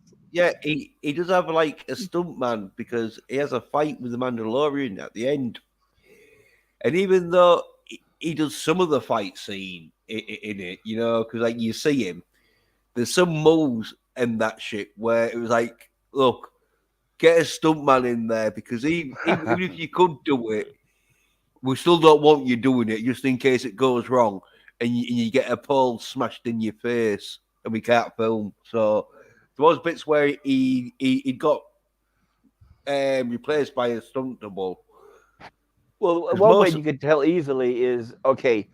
Like for example, you've seen some of the old Jackie Chan movies, right? yeah Okay, when Jackie Chan would do let's say a stunt scene would begin a fight, yeah he would shoot almost the entire thing from one angle in one shot, where you could tell that was him. It was not a yeah stunt man. The camera would he would just say roll him, and then the whole scene would go, and he would say cut. But yeah, but that's because he now in can do it though, well, right, but can't he? now you could tell that that they have stuntmen because now every time they shoot, it's cut, cut, cut, cut, cut, Uh, cut, cut, cut, cut, cut. They cannot make a scene that goes from beginning to end because it's no, I don't know. That's but why I'm not a big fan of the new stuff. Hey, well, Scott Atkins, he's real good. He does films like Jackie Chan where Who? you see most of the fighting. Scott Atkins or Adkins. I think I heard the name before. Yeah, there's this film called Accident Man, and there's some good fight scenes in that. I'll check that out. Yeah, I did one stream because I was talking about Accident Man too. I'll have a look, see if there's any. Accident Man, is that based out of China or US? British, I think. British. I'm looking it up now. Accident Man. 2018. Ashley Green and Ray Park. Oh, Ray Park. He's the one that did Darth whatever Maul, right? Yeah, Ray Park. He Yeah. played Darth Maul. Ray Stevenson as Big Ray. Is that the one you're talking about? I don't know. Uh, well, it's called Accident Man, but I'm um, I think I have seen looking that. That jacket looks Accident Man. familiar. Yes, I have seen that. That's the one where all the hitmen are after him to kill him. Yeah, yeah, Yes, I did. I do have that. I have seen it. Yeah, I liked it. yeah. Oh, I'd yeah. rather see him as Iron Man than Tom Cruise. And that's a good example right there. Well, he'd make a better Wolverine. Possibly. But Wolverine, you got to remember the comic book was really short. That's the thing. See, we all got used to Hugh Jackman as Wolverine, but sticklers for the comics never quite got over that because Wolverine's supposed to be really short. But I don't know if they're Yeah. going to stick to that or not. There's no way they're going to hire a short guy to play Wolverine when they know that he's such a popular character with the ladies. They're not going to do that. No. Hey, up though. I've got the trailer to Accident Man 2. Has it came out yet? No. Let's see. Wasn't the first one? Was it 2018? Let me see. Yeah. Yeah, Let me share this. 2018. So it's been maybe it's been on delay because of the coup or Oh, something. hey, Tommy. Hey, Tommy, right? There's the link put in the thingy. I don't know if you. Hey, Tommy, what's up? But yeah. It's, what's up, mofos and that. Yeah, What up, but yeah, mofo's? if you want the link though, man, I've sent like into that chat. But yeah, if you want me to send it personally, there we go. Better if Accident we can man. get So Captain Cockety up here, but he might still be in bed. I don't know. I know it's early there right now. I think he was streaming for 12 hours last night. I'm gonna have to then share this. Accident man. So didn't know the trailer was out. I also like the Looks neat. Crank movies. I would love those movies.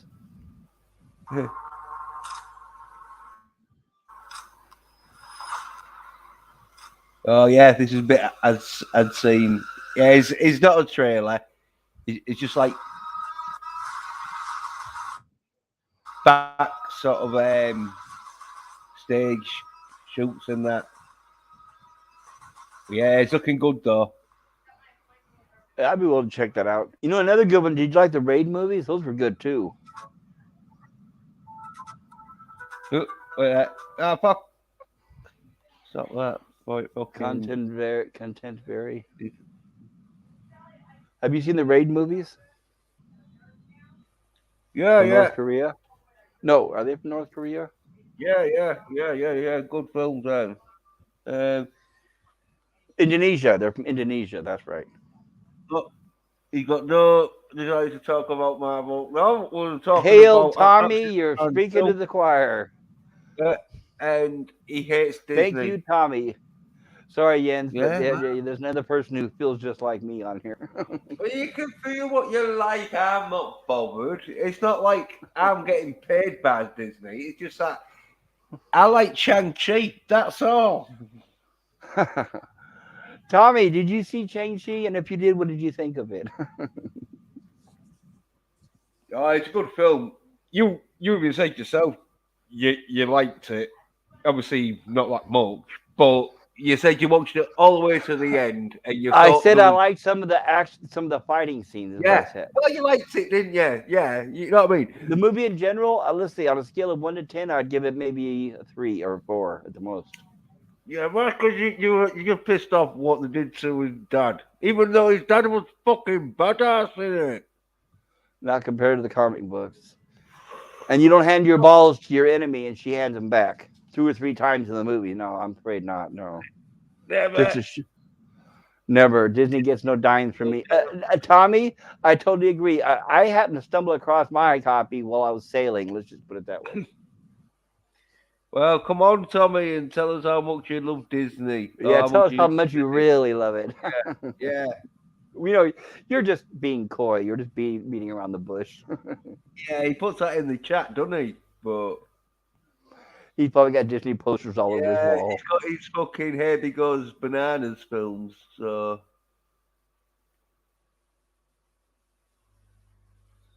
One thing that nobody wants to talk about is let's all talk about, let's for just a moment, one of the first franchises that Disney bought and killed and destroyed and smashed into shit. Let's talk about the Muppets, huh? See, when I uh, saw what they did with the Muppets, that's why I knew even before they bought Pixar, even before they bought Marvel, what they were going to do. And there is Tommy, who should be in sorry. jail. Look, fellows. Alex, should I say? How's it going, Alex? You got like them cops off your fucking back. Yeah, where's your handcuffs, Well, Alex? I tell you what, fellas. I don't know what's going on here, but I can tell you, I absolutely had nothing to do with it. My finger was never on the trigger. I'm pretty sure there were aliens involved and that they were Trump supporters. Yeah, I And heard the wind blew it. as far Yeah. as Disney, I can't stand Disney either. I was talking to my good buddy Harrison Ford, and we both decided that Kathleen Kennedy, that giant Wookiee, has got to go. Yeah. No, I do hate Disney. I hate Disney with a passion. I can't stand them. I can't stand everything they've done with all the characters as far as Marvel and Star Wars is concerned. Yep. And I really don't know why he has such a problem with Disney, because they showed me off in my best light, humping toasters. Right. Yeah. You According to Disney, the reason why they're making all their stuff shit, you got to remember, this is from a Disney announcement, is because it's social re-engineering. They want to re-engineer the way people think. Disney has announced that themselves. They're not trying to hide it. This is nothing new with Hollywood. They've always done it throughout the years to a certain degree. I mean, Yes. during the 80s, you had the whole PMRC thing, and Hollywood was going right along with that shit. And they were Yes. dumbing down a lot of movies and making them more PG. I mean, it was so ridiculous. Luckily, I mean, you did have Reagan overturned a few things, because before then, even cartoons were extremely censored, especially if they had tie-in with toys. Yes. And Reagan is the one that actually lifted that, and that's why G.I. Joe was able to get a cartoon for their toy series. Well, what caused all that debacle was because of McDonald's. McDonald's had pretty much saturated the market, and people were cracking down because every commercial you saw was a McDonald's commercial. And it got to the point where it was almost like brainwashing. Oh, it definitely is brainwashing, that without a doubt. I mean, everybody turns into a Manchurian candidate, whether they want to believe it or not. Yes. I mean, that's why you get all these people who had gone out and they've seen all these Disney films, especially like the Star Wars stuff, and that's why they're so incredibly vocal about defending this shit to the bitter end. And you're a racist, and you're an ist, and you're an ism, and you're a phobe if you don't like it. No, I don't like it because it's trash and it's shit on all the stories that were already present. I mean, according to Lucas, the only thing originally that he considered canon were his movies, and the to a certain degree the Clone Wars. But even the Clone Wars was considered underneath the movie canon because it didn't jive with everything he had already set forth. So Disney turned around, they bought all that shit out, they shit on everything that was there, they shit the bed, and then they wonder why people got mad. Right. Well, they wonder why we got mad. Then they said, well, they must not like it because they're all racist and misogynist, right? Yeah, that's always their excuse. It is. It's always their excuse. And when you say, like you said, when you say, no, the reason why I don't like it is because I like the way it used to be when it was written well, they say, well, the only reason why you like the old stuff is because you're racist and misogynist. So they blame you at every level, no matter what it is, the reason why you like the old stuff. Mm-hmm. Absolutely. But Disney originally, when they bought Star Wars, they said the reason why they bought it was because they wanted the boy audience. But then that was a lie, right? Because as soon as they took it, as soon as they feminized it, right?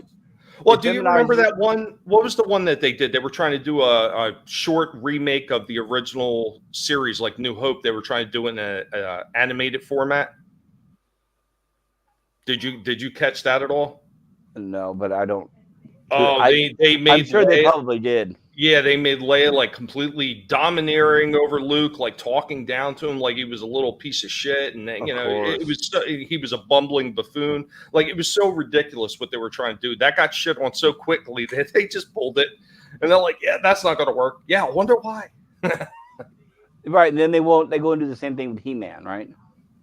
Yeah, exactly. And look out, they'd be a different company, but it's still they. It's still they, right? It's still the machine of Hollywood. Yeah, that Star Wars thing, though, I think it was a parody that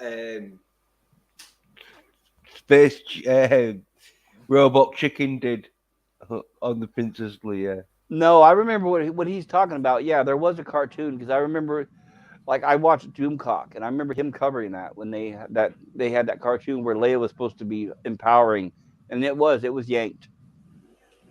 No, but it was a parody. It was a piss take. Parody. I didn't hear it was a parody. Yeah. Either way, I mean, this is the kind of shit that Disney pros. I mean, look what they did with that other show, the one that they sent to Japan. I'm sorry, like I seen clips of some of that dumb shit. What was that? Visions or whatever the hell it was called? WandaVision? No, the Star Wars Visions or whatever. The one they did in Japan, the anime style one.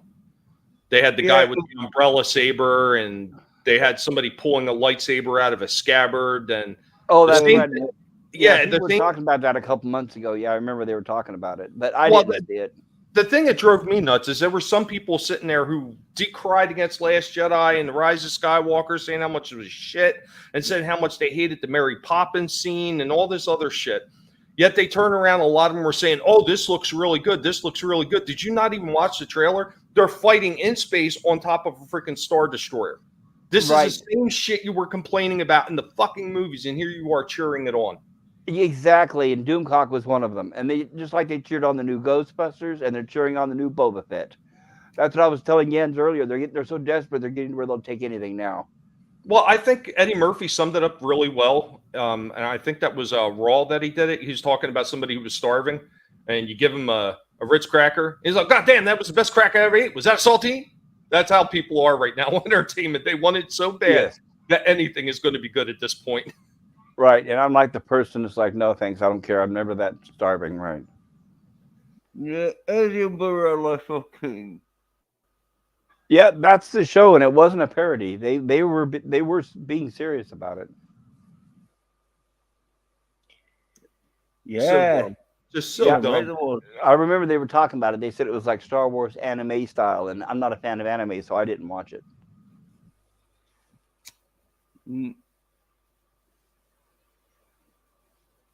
Yeah, I have a friend of mine. He was he liked Force Awakens when it came out. I hated it. I was ready to walk out of the theater. Yeah, that was crap. It was so bad. Nobody else seen it, and I wanted to walk out. So he liked it.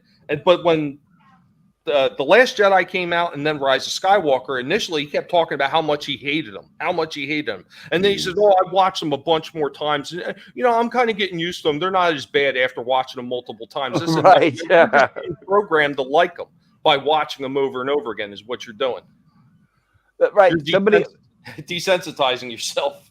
Yeah, somebody was on last night. I was on Captain Cockney's stream, and I can't remember what it was. It was some shit movie.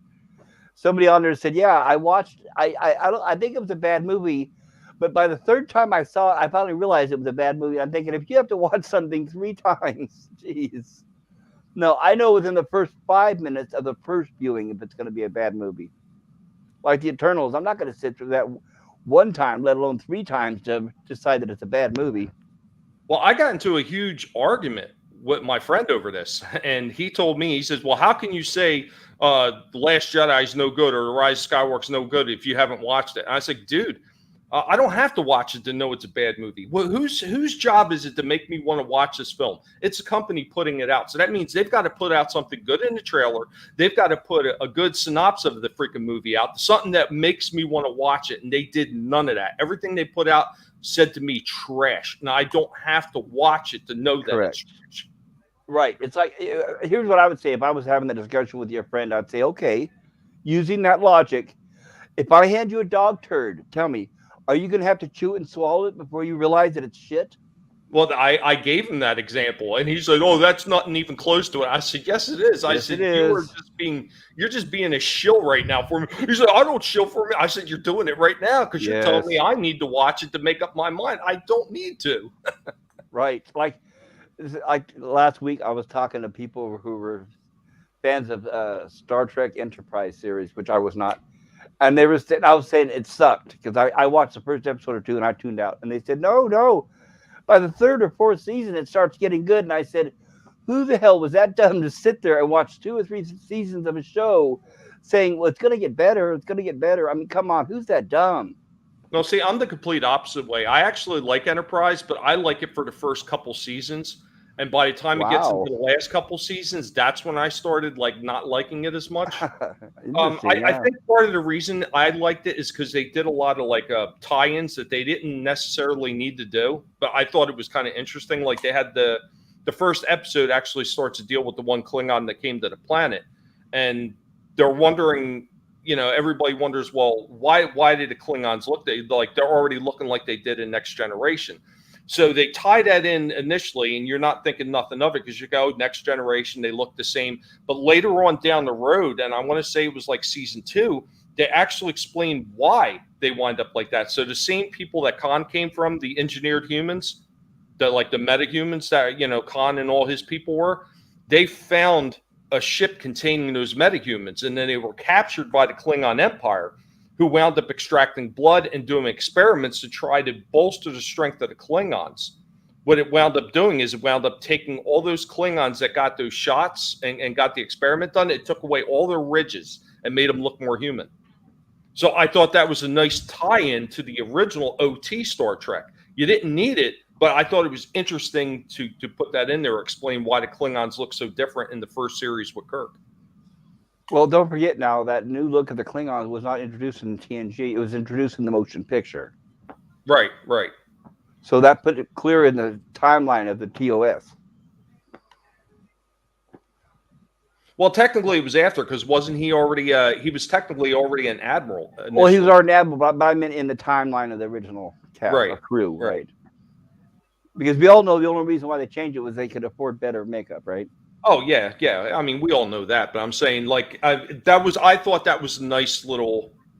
Okay, well, this is why you've seen Klingons like that originally. I just thought it was interesting. That, and they touched on other characters you only seen like briefly in the original Trek, like the Andorians. They became a big part of Enterprise. And I thought that they were really interesting once they were fleshed out. So, I mean, that was part of the reason that I liked Enterprise, all the callbacks to what came in the series with Shatner and Nimoy. Okay. That's great. I didn't get that far. I tuned out long before that. Yeah, well, I wasn't sure about that series at first, and you know what? I was the same way with Deep Space Nine. Initially, I couldn't stand Deep Space Nine. I still can't.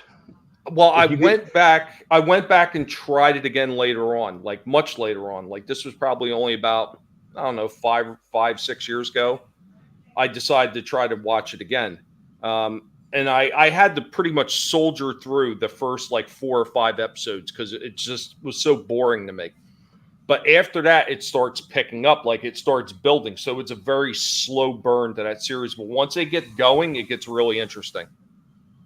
Well, for me, the eyesore that I can't stomach with DS9 is I do not like Ferengis. I think it's a terrible character design and a shitty creation and makeup. I mean, from the ground up, the characters, their supposed background, the makeup, I can't stand the Ferengis. So looking at that on screen, it's just not my thing. I can't do it.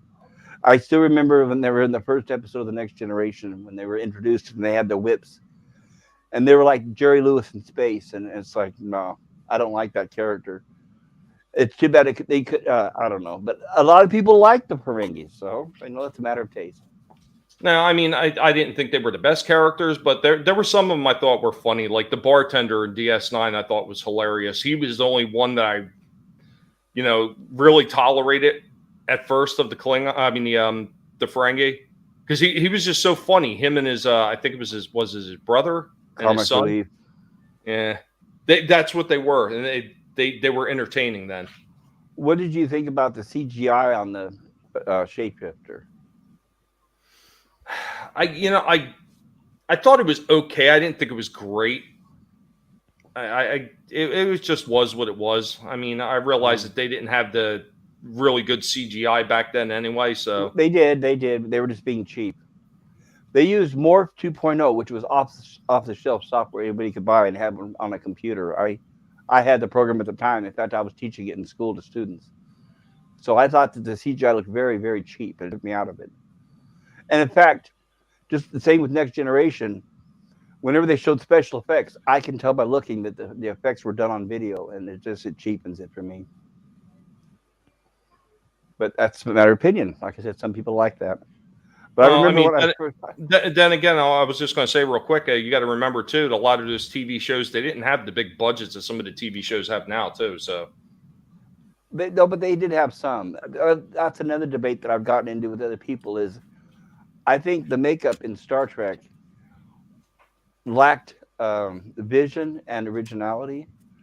I think it was they had the money to do better, but I think the problem was the fact that they only had one guy doing the makeup through all those series. I mean, the one guy was doing the makeup, the creation, the design through the Next Generation, through Voyager, through Deep Space Nine, and through Enterprise. And I think that's the reason why I wasn't happy with the alien designs. They, like I said, there was no originality. I think they should have farmed the makeup out to different makeup companies so we would have gotten a variety.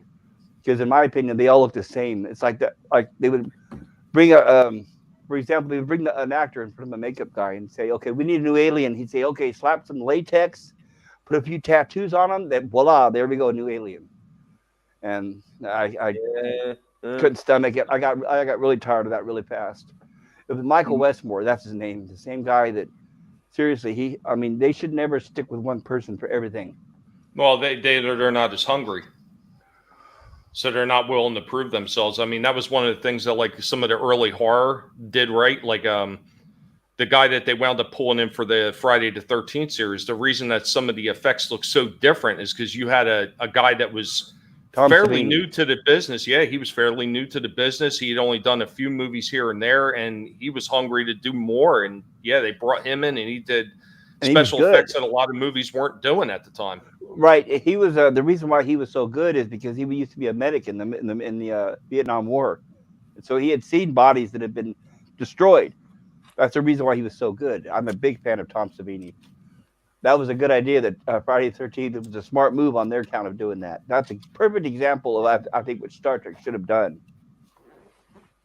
Someone along the line should have said, "Look, the aliens, yeah, they're okay, but it's just like more of the same. Come on, people, we need to liven it up. We need something new in here."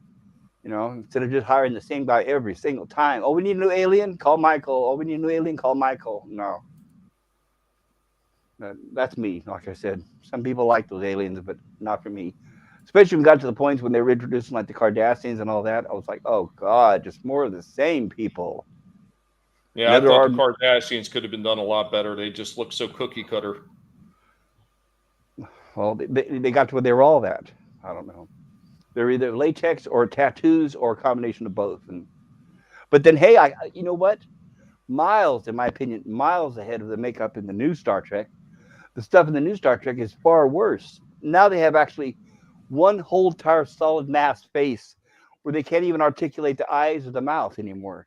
It's like they've gone back in time and now they're just using Halloween masks off the shelf. I don't know. So money doesn't buy everything. You'd think they would have some really killer makeup in the new Star Trek Discovery, but they don't. It's just like I said, the Klingons. That's why the ones everyone call Klingorts.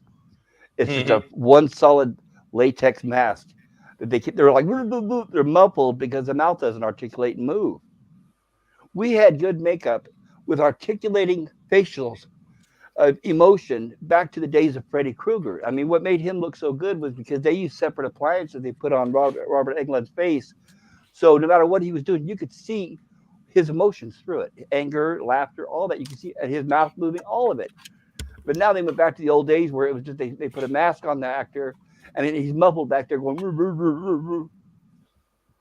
especially that horrible Saru character, the one they have on their ship. Oh my God, what terrible makeup.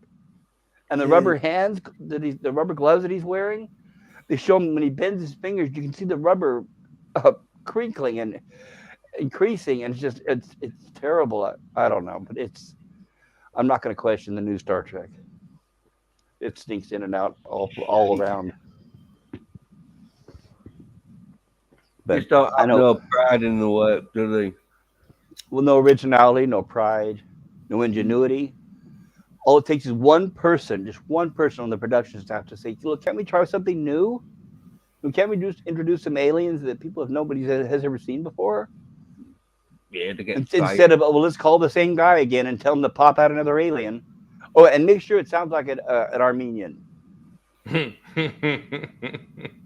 All the aliens have to be from Armenia, I guess, right? Bajoran, Cardassian. God. Yeah, I can't even say 90% of the newer stuff that is coming out I'm even interested in. I just won't watch it. Like, I didn't go see Spider-Man. I didn't go to see shit. What the hell's the other one? You just said earlier. Ghostbusters. Ghostbusters. Yeah, I saw that after it came out on let's just say I saw it on a boat. Yeah, I haven't seen it. Everybody keeps telling me, "Oh, it's great, it's great, it's great." Not. It's not. Well, I picked up the damn DVD anyway because my wife wants to see it. So my brother would watch it. I mean, granted, he probably won't remember it, but so it depends on how you like the Ghostbusters. I like the Ghostbusters, like I was telling Jens earlier. The original had an edge. It was like a horror movie that had a few jokes thrown in, but it had an edge to it. And now it's a kiddie cartoon. It's a kiddie show, and it's written for kiddies. So that's what you're going to get. If that's what you're looking for, you're going to love it. Well, yeah, here's another one, and I've gotten into a few few conversations where I know people were probably like squinting when I said it, maybe even like mumbling under their breaths, but they were talking about the Joker, and I said, look, for all the hype that the Joker got, I don't think it's that good of a movie. I don't find it rewatchable. I think it's good to watch one time through. Beyond that, I can't stomach watching that movie over and over again. As a matter of fact, my brother has MS and he's got really bad memory. And he's supposed to be going back in a nursing home, which I pulled him out of, but that's a whole different story. But I let him watch it the first time, and he liked it. But he didn't remember it a few days later, and he's like, "Oh, look, the Joker! I want to watch it." So then watch it again. Yeah. So after I had to watch it twice in 1 week, I started despising this movie. So I think I've seen it a grand total of 4 freaking times, and I can't stand it anymore. And in my opinion, if I may add, I liked it, and like you, I don't know if I can sit through it a second time. I think the reason why it was so successful, it wasn't because, hey, that's the best Joker movie ever. I think it was successful because it was a bit FU to Hollywood and their SJW shit. I think that's the reason why it was so successful. Well, yeah, I could see that. Once again, I mean, it's not that it had a really bad story. It's just, for me, like I said, it's not rewatchable. It's just not really that enjoyable. And it's not a comic book movie. Would you call it a comic book movie? I wouldn't. No, definitely not. Right. So it could have been called anything but Joker. It could have been called anything, right? Pretty much. Right. So it was an okay movie, like I said. I don't know if I'd sit through it again. But I think the reason why it made so much money is because it was a total FU to the SJW crowd. Yeah. Like the new Spider-Man. But I don't know, even Jens said that's silly too. The last 20 minutes of the Joker is where it sort of like gets interesting. Yeah, that's where the plot kicks in. Well, that's something a lot of new movies don't capitalize on anymore, Jens. I mean, they don't capitalize on what should be the crescendo of the movie. Most movies now just end with a whimper. Oh yeah. How about the ones that start with the climax and they show you the ending, and then it goes, okay, now we'll get into the actual movie, and then you're like, well, how do you know what's going to happen in the end?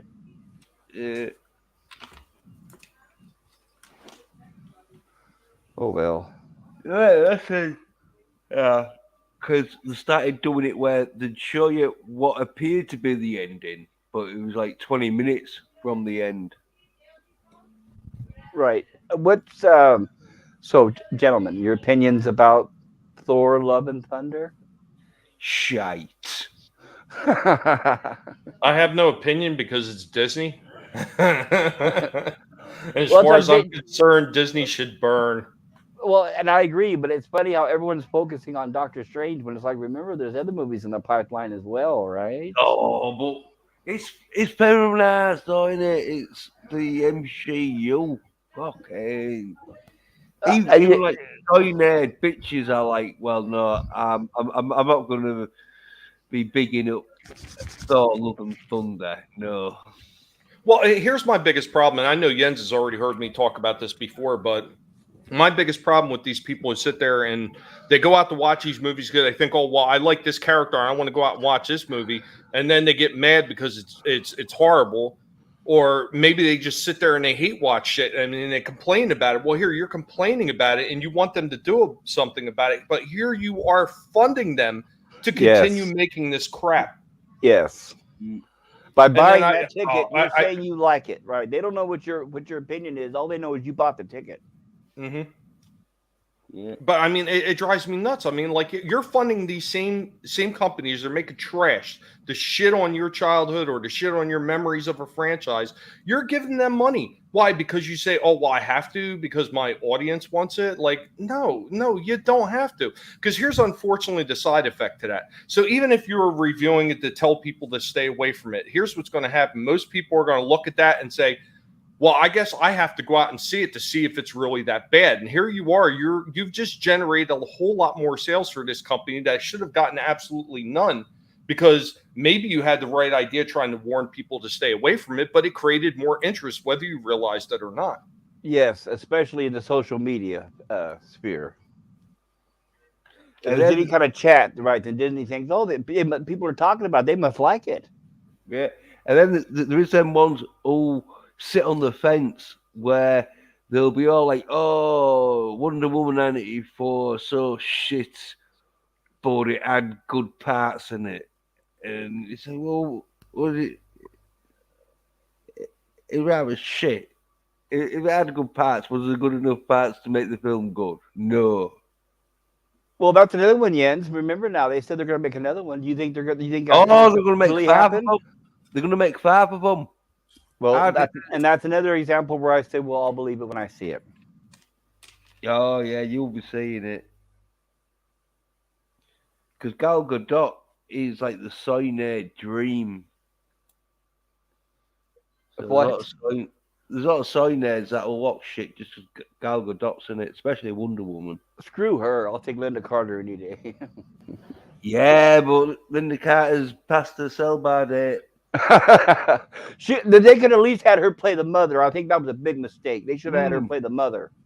Well, you don't know what she looks like now. Is she alive? Yeah, remember she did a cameo at the end of Wonder Woman 84. She looks hot still too. Beautiful, by the way. Remember, she played No, because we watch it. I do. Yeah, well, she's at the very end. Fast forward to the end that's the only thing I'll recommend. I won't recommend the movie itself, but if you could fast forward through the credit scene where they show Linda Carter, then it was worth it for that. Well, gonna say it more than Linda Carter. If Linda Carter's full spread legged at the end, then yeah. Of course she does. Yeah. Wonder Woman. Jeez, I mean, she was Mrs. World. Miss World. I mean, no one. I mean, she looks like a goddess. I mean, Gal Gadot can't even come close. Gal Gadot's like, oh, she's all right, I guess, but not even come close to Linda Carter's beauty. Yeah. I don't know if you guys have seen, but somebody had done a deep fake on the internet. There's a video where they put pretty much Linda Carter's face in the new movie. Yeah, she looks a lot better. Her body, yeah, much better. Well, they had her in the end of 84. That's what I was telling Jens. Jens says he hadn't seen that scene. Yeah, no, I hadn't seen it. Do I look like a toy there? It was at the very, very, very end. Yeah, because scene. Bear wanted me to watch it with him, and they wanted to do a review. And I remember sitting through that thing and thinking, I was like, God, this is fucking awful. I just kept on muting my mic during the fucking movie. I was like, this is fucking horrendous. Yeah. Honestly, they're doing a number 3, then going to do a number 4, and then if like man's still alive, fucking they'll do number 5. You think they're going to keep making them even if they're continue losing money? You think they'll continue making them? I don't know about that. Oh yeah, because what's DC got? Superman, No, Batman. they're getting rid of those. Remember, now we're going to get Supergirl and Batgirl. Remember? Well, no, yeah, but let me finish. All right. I said, what has DC got? I didn't say what are they gonna have. I just said, what have they got? They've got Batman, Superman, Wonder Woman, Flash, and Aquaman. Well, as you say, they're getting rid of Superman and Batman. The Flash, he's going to be like a homosexual sort of Flash. And Aquaman, He already is. yeah, Aquaman, they'll probably cock him in that. And so the only character they got is Wonder Woman. So there's going to be a Wonder Woman 5. Right. She'll be the strongest masculine character in the new Justice League, right? Yeah. Because they had to get rid of Batman and Superman because Toxic masculinity. Yeah, because Wonder Woman can like boss the Flash and Aquaman around a bit, but she can't boss Superman and Batman around. They always boss Wonder Woman around, so they had to get rid of Batman and Superman.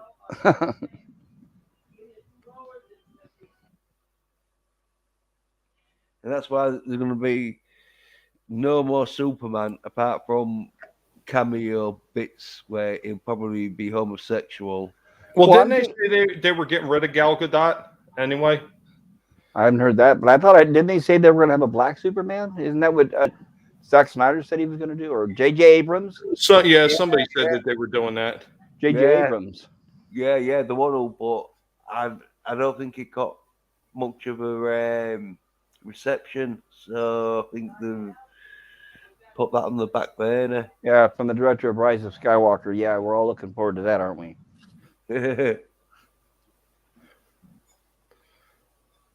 I don't know, and I look back, talking about this for the last time, with all these people who sit there and they got on board and they watched the Book of Boba Fett. I just want to remind all these people who are watching Book of Boba Fett and talk about how horrible it is because you're watching it. You are the same ones sat there for months on Twitter talking about we stand with Gina Carano. We're not watching any more Disney Star Wars, and here you are watching it again. Who's the fraud? Right. Yeah. I don't mind the Book of Boba Fett because the fucking last episode was the Mandalorian episode. Honestly, there was no Boba Fett really in it. Well, I haven't watched any of them, but I refuse to. But from what I've heard, hasn't the Boba Fett pretty much been a side character in the whole series? No. But I've heard he's been a cucked out bitch. Yeah, he's been cucked out beta soy. Yeah, whoa. Calm down. For the first two episodes, it was pretty sort of like Boba Fett. Obviously, not as fucking hardcore as some people wanted. Let's forget that he's much older and heavier and fatter now. Okay, other than yeah. They took a lot out of him getting out of the Sarek. It looks like I put a lot into him. He's gained weight, not lost. No, but energy-wise, it was a toll on him. Obviously, he had to like live off fat. Yeah, it even took a few inches off his height. Yeah. Well, anyway, the first two episodes were pretty good. The third one was a bit of a letdown. The fourth one was pretty, but the fifth one was good. But that was because it was a Mandalorian episode. Well, okay. Here's one of the things I heard about the show. Now, if anybody knows like the EU and everything, because George had actually floated the idea around a few times after he read the one novel in the Bounty Hunter Wars about how Boba Fett escapes the Sarlacc pit.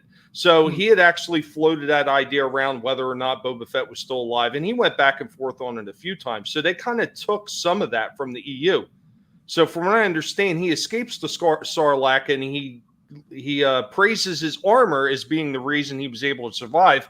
And then another episode, he goes into the Sarlacc to retrieve his armor. Yeah. Yeah, I heard something about that too. That is stupid. I heard that too. But well, no, he don't really go in there.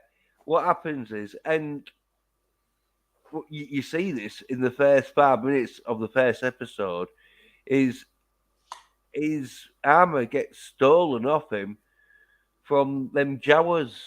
Oh, fucking Sand people. what? Jawas well- or sand people? I've heard that both of them or one of them, or I don't know. No, the Jawas, the little, they play by little midgets, and they're always nicking stuff Right. because they nick his armor when he gets out of the Sarlacc pit. Okay, but why does it end back up in the Sarlacc pit then? They don't, because that's the thing, right? When you see the first episode, you know, and there's an episode in The Mandalorian where this other dude buys the Boba Fett armor off these Jawas. But anyway, he gets to the surface and he's all knackered. And whilst he's like having a rest, these Jawas nick his armor. But because he's so passed out, he don't realise. And so he thinks his armor's lost in the Sarlacc pit. And so he gets his ship and he just shoots the shit out of the Sarlacc pit and kills it. You know, the main fucking mouth bit at the bottom. So when he wakes up and he realizes his armor's gone, he thinks that he left it behind in the Sarlacc pit. Yeah, and so he kills the Sarlacc pit by like blasting the shit out of it. But why would he think that? Why would he forget that he left with his armor? Yeah, because doesn't he literally say that the armor saved his life? Yeah, well, anyway, yeah, Disney. Yeah, well, anyway, Ned, don't ask questions. You know what, Jens, you're going soy on this. no, because the action in it's real good. Watch that now. The action where he blasts the shit out of the Sarlacc pit's real good, and then he goes after he's killed the Sarlacc pit, like he goes down and realizes like no, his armor isn't there, and then you know in the Mandalorian episode that he finds the armor on the Mandalorian ship, and then he just wait a minute. You said he went down, so he's now a Trandalorian? Brilliant. So he went. Yeah. So he went.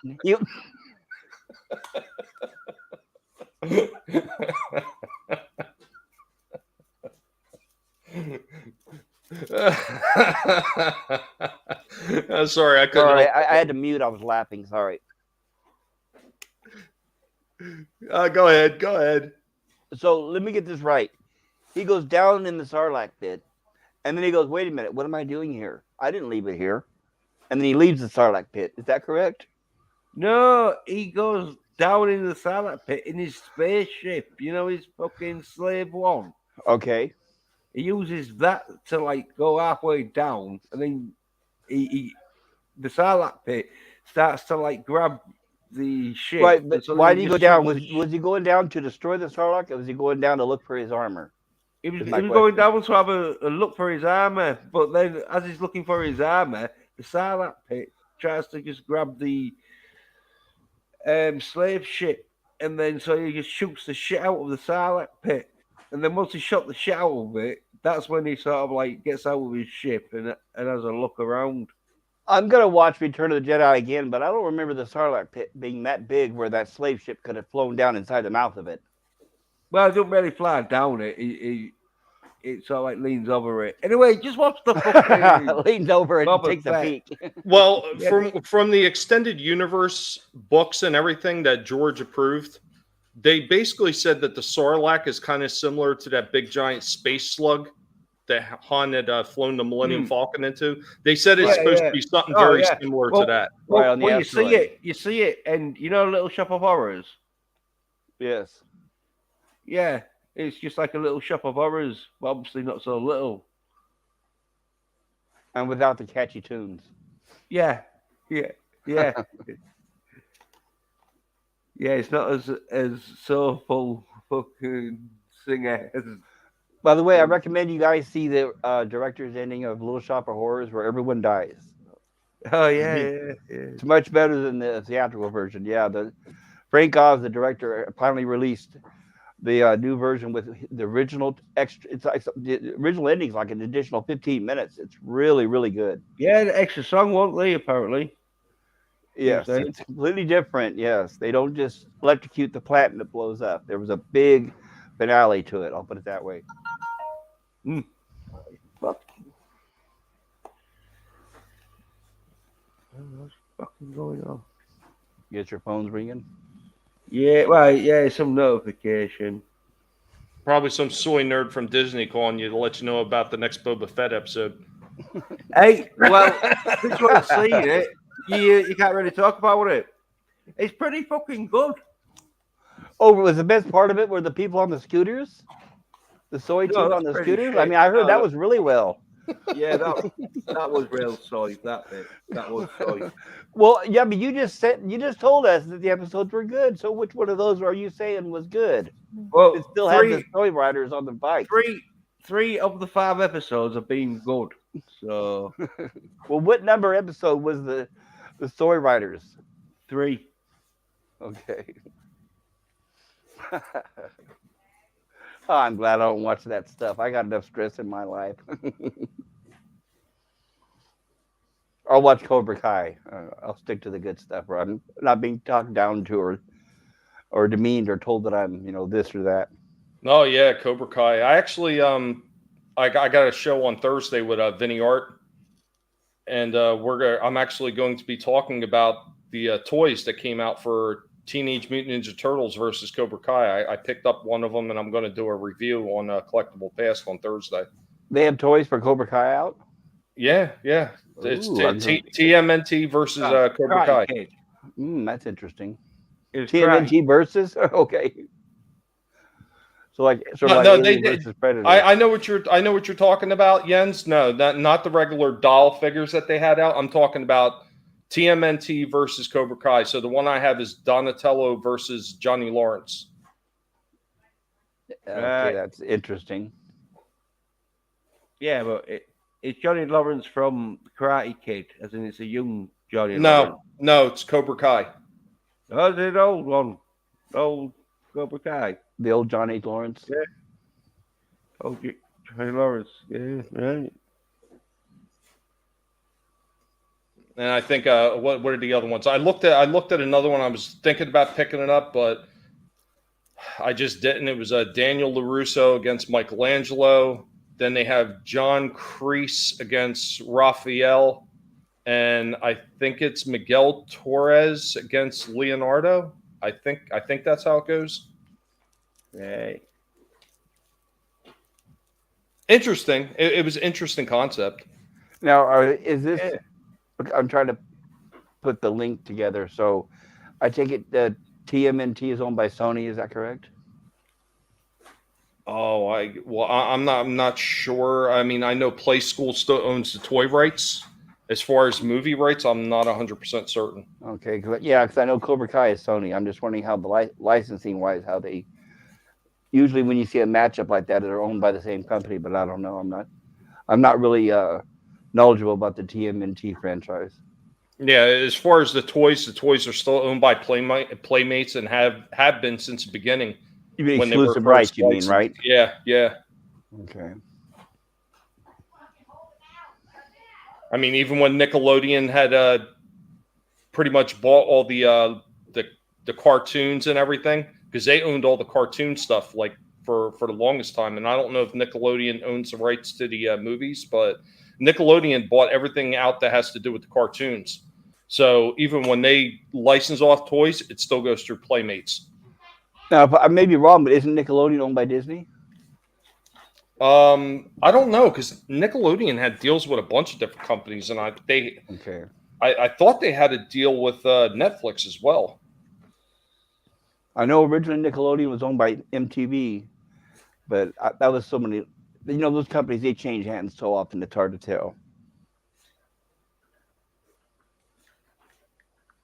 Let me see. I'll see if I can find it.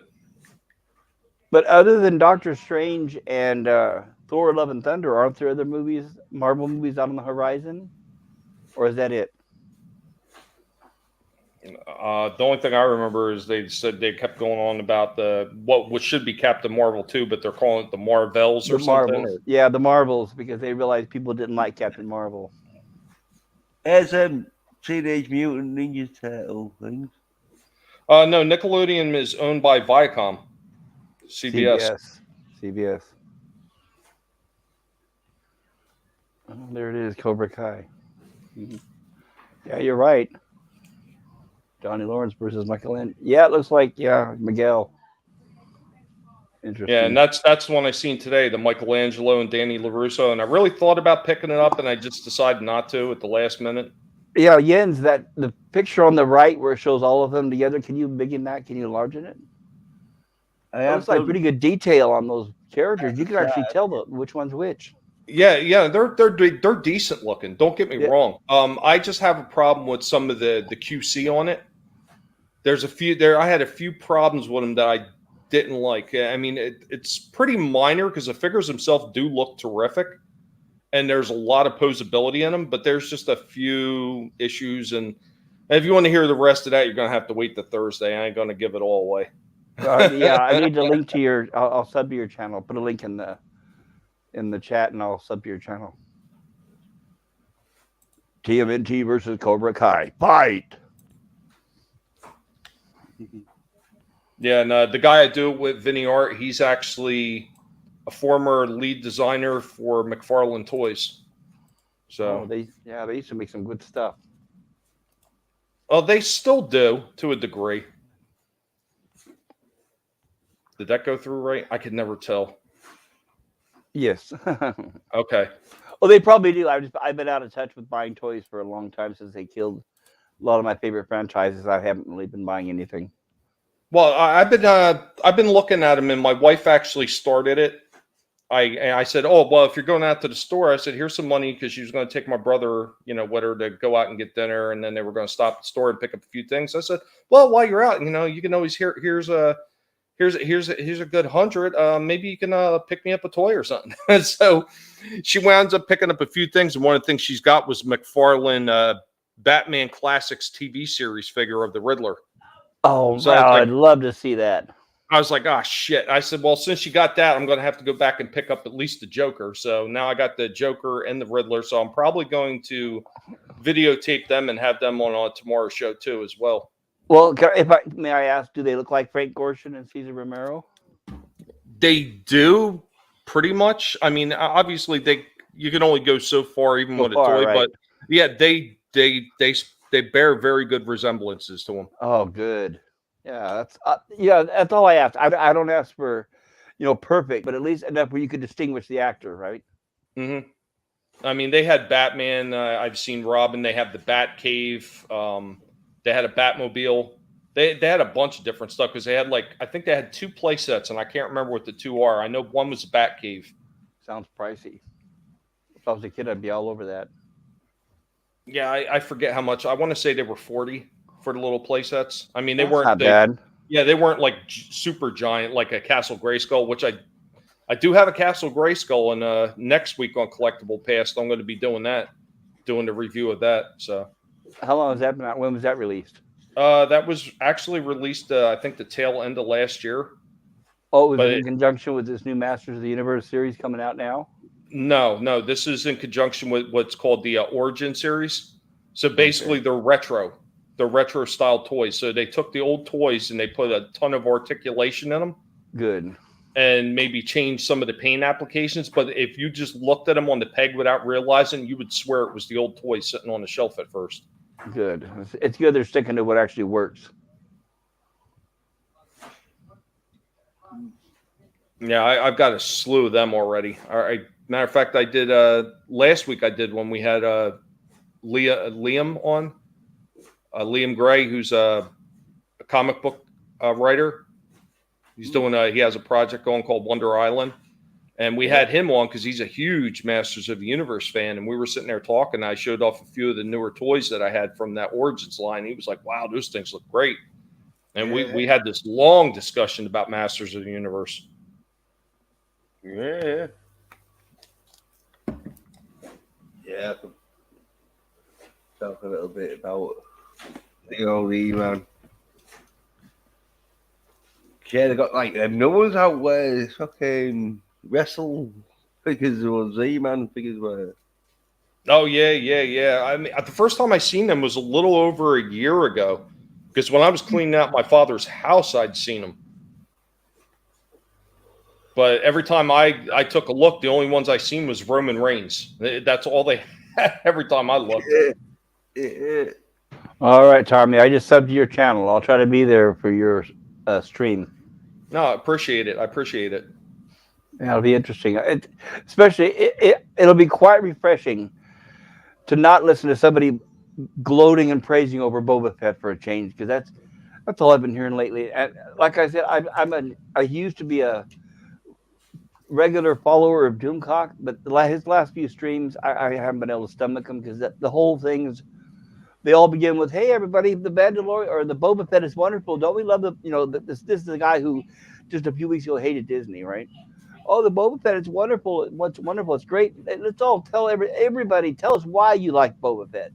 Oh, well, it's pretty good Boba Fett though. And it's like, no, thanks. I tuned out of his streams. No, I had stopped watching him a while ago, and it was the biggest reason I stopped watching. Is I got tired of hearing the same old story about how there's a civil war in Disney and Kathleen Kennedy is out next week. I just got tired of hearing it. Oh yeah, that's like a running joke. Yeah, look at this Ultimate Warrior. E-Man sort of Ultimate Warrior. Is that, you mean the wrestler, the Ultimate Warrior, or what? Yeah. It's E-Man figure, but as Ultimate Warrior, sort of like. Well, so it looks like a gay He-Man. You would say that's Ultimate Warrior, because they got like. Yeah, he would because he's already dead. Dead. Yeah, I used to like the Ultimate Warrior. I was actually a fan of wrestling back in the day. Well, not when he's alive. Why don't they do a Roddy Piper Eddie one? I'd like that. Guerrero. I mean, not Eddie Guerrero. Oh, is it? Yeah. Rey Mysterio. Oh, Rey Mysterio. Yeah, and Macho Man. I don't know who the fuck that is. They're from the brightest day, sort of thing. And speaking of Ultimate Warrior, the original Ultimate Warrior died last year. William Smith. So rest in peace, William Smith. And there's the Roman Reigns one. About one, yeah. Yeah, that's the only one I ever seen. Every time I went in, that's the only one I seen. They supposedly did a ring that's supposed to be like incorporating Castle Grayskull elements or something into it. Yeah, there it is, right there in that one picture. See it? Yeah. Just have a look at the Mr. T one. Mr. T. Mr. T of Thanos? Yeah, well, Fisto, I think it is. But yeah, there's the ring, yeah.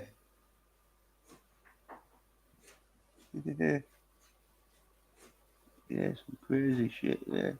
Oh, Sergeant Slaughter there, and I think that's Junkyard Dog. Yeah, Andre the Giant, and Hulk Hogan and all this, huh? I'm surprised. He's still on the outs. He's still on the outs. Or maybe it's because he's still alive and they can't, drug his character through the mud like they're doing the rest of the day. The Honky Tonk Man's still alive. Oh, there's Hogan. They got him in the NWO outfit. Interesting. But these are, I don't. No, those are superstar figures. Those are regular superstar figures. Yeah. By the way, you guys know that Chris Hemsworth is filming a Hulk Hogan movie, right? No, didn't hear that one. Yeah, he's been fattening up for it. There was pictures of him with the bald hair, and yeah, he's actually filming it. He had to work out and gain weight for it, but yeah, he's making. Well, I did hear that Netflix had signed a couple exclusive deals with WWE, and they did like some kind of interactive horror thing. Now, I don't know if that was like the little Undertaker cartoon they had, or if it's something else. And they're also working on a biography of Vince McMahon. That's going I to be a didn't know Netflix that. exclusive. I didn't know that. I'm going to look it up here, see if I can make sure I'm not imagining things.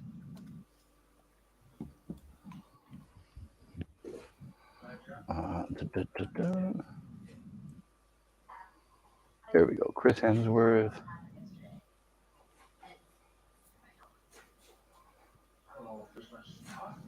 All right, let's see here. Yeah, Untitled Hulk Hogan biopic he's playing. Terry Bollea / Hulk Hogan. So it says announced, but I know it's in production because I've seen videos of or pictures of him working out. Where he had to get the gut and all that stuff. I mean, the guy was already muscular, but he's not built quite like Hulk Hogan. No. Oh, you know who that Furiosa. is? What's that? Jens, that one you were saying you couldn't figure out with the all the spikes on his shoulders. That's Braun Oh, yeah. Strowman. That's Braun Yeah, Strowman. That's who that is. Yeah, you're right. Yeah, like that. Yeah, according to his filmography, Chris Hemsworth, he's playing the new Mad Max in Furiosa. Well, that's going to be kind of odd. Well, and considering it's called Furiosa, that's pretty much telling us who's going to be running the show on that one, right?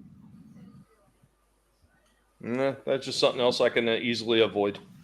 Yeah, I didn't really like the other one either. I didn't like Fury Road. Well, I liked the special effects were like the star of the movie, right? The action scenes. It wasn't the characters. It definitely wasn't Mad Max. He was definitely not the star of the movie.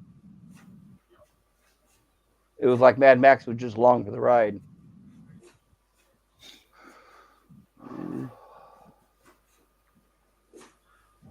Yeah, it looks like there is got a Hulk Hogan one. Oh yeah, don't know if there was some kind of legal right. Yeah, I thought maybe because he was still alive, they tend to wait till people die before. Well, I remember they had a big problem with him because he supposedly said the N word, and Vince threw a big fit about it, and he took him out of the Hall of Fame. Oh no, I hadn't heard that. And the funny thing is people like Booker T. Booker T was defending him. Booker T was defending him, and nobody wanted to hear it. Nobody wanted to hear it. Hulk Hogan won't fucking say real crazy. He was just talking money, and he brought it up and that, and he said some other lies. But when you're a wrestler, you've heard a lot worse, and you've seen a lot crazier shit. So for a wrestler, it is now. But yeah, you're right. It'll be because fucking Hulk Hogan did that porn and all, didn't he? Well, he didn't do a porn, but a porn tape got released and that. Yeah, and they all sort of like, oh no. I have a question for you guys because I'm not really up to date with this, but we all know that celebrities or anybody saying the N word in TV and movies can automatically get them canceled. But my question for you is, are black people still allowed to say it in movies and television? Apparently. Yes, yeah. Of course. Yeah, there's no double standard there. Well, I think it's funny is the other way around is when they start, they call people white devils or they call them this, that is okay. That's okay. All crackers, honky, all that's okay. Yeah, it's okay for them to make derogatory terms towards people that are Spanish descent. Asian, that's okay Spanish, as well. Latino, yeah. But they're not racist. Remember, it's not possible for black people to be racist. Now, keep that in mind. Well, you hear a lot of people talk about that. I talk to Makani Draws all the time, and he says that's absolute bullshit. He's like, black people can be just as racist as anybody else. Yeah, let's talk to Whoopi Goldberg, right? It's not exclusive to anybody. Yeah, but the problem is they're the only ones that will not admit that. We all know it, but they won't. But the funniest thing is 9 times out of 10, the people that are starting that conversation are these freaking white soccer moms out of suburbia. Oh, I know. I work in the Bay Area of California, so yes. Well, hey, let's change the subject because I'm going to end this stream soon. Okay, and I need to hit the road to head to the Bay Area. I need to work today, so yeah, good timing. Yeah, because I've got to get this Thunderball stream set up. Oh yeah, another James Bond. All right. Well, I'll be on the road. I'll try to listen to it I won't be able to be on the panel, but I'll listen to it in the chat because I'll be driving. Yeah. Well, like that'll be sort of like at 12 o'clock time. I'll be. How far is that from now? I'm not sure where you're at. I'm in Well, California. it's half eight now. So So about 4 hours. yeah. Yeah, I'll be weird. working. About 4 hours from now, I'll be working, but I'll listen to it on and off while I'm at work. That's so Yeah. weird. I put my link in the chat earlier, and it doesn't come up with like a highlighted at all. It doesn't. Let me Like see. like the link for me doesn't show like it's a clickable link anymore. Is it because you don't have a wrench? I know I don't have a wrench. Yeah. Maybe you have to have a wrench. Oh to yeah, work. yeah. That's why. That's I'll why. wrench Yeah. Here, Tommy. I'll wrench you. So I think I know how to wrench. Well, no. Here, I'll just put it in the private chat. Oh no! Yeah. 'Cause yeah. No, I just throw it in the private chat. I did. Yeah, like I said, I looked it up and I subbed your channel, so I have it now, Tommy. Yeah, I keep forgetting. Like I'm just so used to like somebody say, "Oh, we'll drop the link," and I could just throw the link in there. No, you don't need to wrench me, Jens. You know I can't stand it anymore. Yeah, but you don't have to do it. It's just so like in case you want to drop links and that. Let's see. I lost all my wrenches. I was doing some work on my channel, and I copied it from one channel to another, and so I'm not a wrench on anybody's channel anymore. Moderator, I think. So you know a moderator for your channel. Yeah, so you should have. All right, Yeah. let me try it again. All right. Okay, yeah, there it is. Okay, you can unwrench me now. Oh, no, look, yeah, like, yeah. I probably do need, but by the time I fucking worked out how to wrench people. Yeah, that's it. That's it. Yeah, you can tell now that you're wrench, you can put the link in there. Yeah. All right, perfect. Yeah. Jens, thanks for the invite and for having me on here. I'm very honored. That was very nice of you. And Tommy, it was a pleasure meeting you. I've seen you on panels and chat before, but it's great to talk to you at last. Oh no, absolute pleasure. I'm usually around. It's kind of funny that you haven't bumped into me yet. Well, it's me. It's because I'm only on. I work out of town, and when I'm out of town, I don't have access to StreamYard because it doesn't work on my phone. So I'm only actually on the panel 1 or 2 days a week when I'm here at home, like today. But I'm leaving. I'm going to be out of town until Sunday, so I won't be back on anybody's panel until at least Sunday night. Yeah, but I'm hoping to change that. I'm looking into a hotspot, a mobile hotspot. I tell you what, the constant streams though, you wouldn't think so, but they start to wear you down after a while. But you know what? It's less stressful than modding for over 60 plus channels. I'll tell you that much. Because that's what I used to do early on, like almost 3 years ago now. I started off modding for one channel. I was modding for John Talks. And then other people found out I was modding and they wanted me modding on their channels. Next thing you know, I had over 60 plus wrenches and I was stopping on all these different channels, sometimes up to 5 channels at a time, modding, throwing links and doing this and doing that. And that shit wore me out. And the whole time, right? And the whole time you weren't gaining anything on your own channel, right? Exactly. I wasn't able to hardly do anything for my channel. Like, because I was modding for so many other channels, worried about helping them first. And finally, I just said, you know, I got to start doing stuff for me now. You know, people want me to be on their streams and they want me to stop in because I got quite a few people that always want me to stop in. If I'm going to do that, I can't be modding for all these channels anymore. Exactly. Right. That's a mistake I make. See, me, I'm not a modder in a bunch of channels, but my problem is I have people that are, since I'm gone all week, they're like, okay, well, as soon as you get back, I want you to be on my panel. So when I come home, instead of broadcasting on my own channel and making streams, I get on other people's panels like I am now, and I need to eventually focus on my channel as well. No offense, Jens. I like your panels. Oh yeah, well, I've been on like quite a few people's streams where I needed to do a stream myself and a video, which I did today. I need to branch out too and have more topics, so I'm going to branch out and have different channels with different subjects. Give people different interests. No, I will make this suggestion, and I know I need to do it myself. I've taken clips off of videos to use for live streams, And then I've also taken live stream clips to make videos. It's a good way to show people exactly what you're doing. Yeah, I've seen people do that where they'll take highlights from their like 12-hour stream and they'll put them on as a short clip. I need to start doing that. Yeah.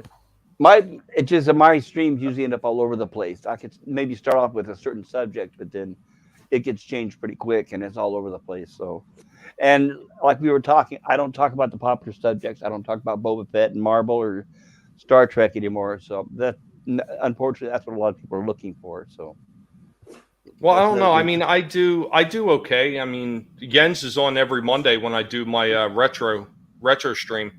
Yeah, and we just talk about all the old stuff that we love. Yeah. We avoid most of the new stuff because it's no fun. It's no fun. No, it isn't. No, and that's the kind of stream that I'd rather spend time on. It was reminiscing over the good stuff rather than this new garbage. Yeah. I did a video today about Two-Fisted, like an Indiegogo campaign going on. Yeah, I'm forgetting which ones I've backed now. I've got I've backed quite a few because I had just I had the means to be able to back some of these creators that I've been wanting to back for years, and I was able to back a bunch of them. Now I'm forgetting which ones I have backed. Luckily, I mean, I kept all my emails. Otherwise, I would have absolutely no clue who I backed. When you talk about backing people, are you talking about subbing to like people on YouTube and paying the monthly fees? Or are you talking about Indiegogo? Or I'm talking about the Indiegogo campaigns for people's like comic books, independent work. Oh no, I've heard of it, but I haven't gotten into that yet. Well, I have a few friends that the same guy, Vinny Art, that I said he used to be a lead designer for McFarlane Toys. He's right. also he's a comic book creator. Okay. I have a few of his projects already, and they've been great. Absolutely great. He's got another one coming out where he's doing a comic book on pirates called Shadow of the Kraken.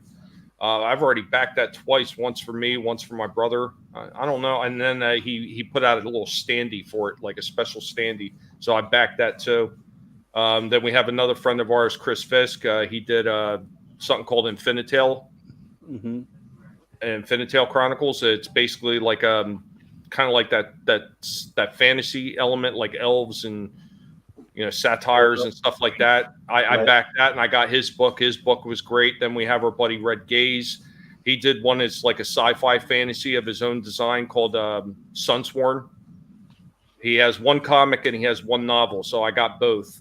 And then there's another person that I backed called Nerium, and she did one on werewolves, which I got that book too, and that's amazing. And the other guy I backed was Liam Gray, and I'm waiting for that to come out. And I actually picked that one up for my daughter because his newest campaign is a manga, and I'm not really into manga myself, but my daughter is, so I got it. It's popular, yeah. The kids love it these days. That's great. I need to check that stuff out eventually. Then there's a lot of good ones out there. I've actually had a chance to talk with quite a few of these creators between Red Gaze and Vinny because they host streams bringing these independent artists on to talk about their comics that they're working on or they already have out. And some of them do amazing work. I mean, really amazing work. So that's true. It's a lot better than the trash that I've seen in the comic book store. Oh, it is. That's why comics aren't selling anymore. You're exactly right about that. Yeah. Okay. Well, I'm going to bow out, gentlemen. I have to hop in the shower and get ready for work. I will keep in touch and talk to you all soon. All right. Take care. Likewise. I'll be checking out your channels. Like I said, I'll be in the chat. All right, man. Yeah. Take care, guys. All right. Take it easy.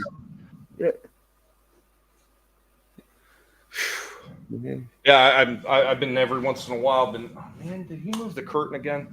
I've been trying to keep an eye on the turtle outside. On women, no, I brought him in. Never mind. I forgot I brought him in. That's why I paused my mic earlier. I had to bring the turtle inside because I don't trust the raccoon because raccoons will eat turtles. Oh yeah, nice little turtle soup. Well, not turtle, yogurt sort of thing. But yeah, another busy day. Always a busy day. Yeah. I got a few things that I got to shoot for tomorrow's show. in preparation. I should have already had it done by now, but here I am falling behind as usual. Yeah. Well, at least I should be ready for next week. Yeah, and Monday, I want to do Ghostbusters. Yeah. And then I think the week after that is I'm going to have a bunch of people on. We're going to do Battlestar Galactica. Right, So yeah. I'm going to talk to Supreme Heretic and Brightest Day because they're huge in the Battlestar Galactica. I'm going to bring them on and then we'll just see who else wants to show up for it. Yeah. About Battlestar, Star Galactica, and Ghostbusters. Yeah, all day.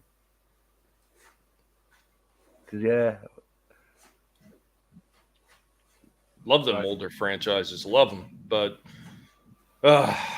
man, you're almost on 3 hours here. Yeah, I know. Well, I could go nearly 3 hours, but yeah, I'm gonna have to stop though because Gonna eat up all your time. no, well, I've got 7 hours, and so with this being like a 3 hour, I'll still have about 4 hours left. So yeah, I got plenty of, and I've also got that OBS stream lab, and so I can stream off that if I want. Here's a little trick that I heard from somebody else, and I've never tried it myself, but people have told me you can do this. So let's just say you do another stream before you get the cycle and you get new fresh hours for the month. So let's say your next stream you run, I don't know, let's say you got 4 hours less. Let's say your next stream you run for over 3 hours again. And you're like, oh man, I've only got an hour to do one more stream before I recycle and get all my fresh hours. Well, the minute you start a stream, that last stream, you could technically run it for as long as you want. They won't cut you off, I heard. Even though you only have an hour, you could run over that hour and they won't. Right. Yeah, because one time I did that where I was coming up and I thought, oh yeah, it's going to get cut off. But it didn't. It just ran over, and yeah. But the thing is, doesn't it? Sort of basically cuts off after 11 hours 55 minutes. So I think what happens is I think the recording aspect. Like I don't know if you have that on the free one or not, because on the paid version you get like a recorded aspect, so you technically go through StreamYards and you can bring up any stream you want because it's being recorded by StreamYard. I don't know if you have that on the free version or not. Yeah. No, you just have the rooms where you can enter them, can't you? So if you like with the Streamlabs, you just go into an old room on StreamYards. So you can have like chats in that, but then you stream it from Streamlabs, and that's how you get by the time thing. Because Streamlabs, you can stream 24/7.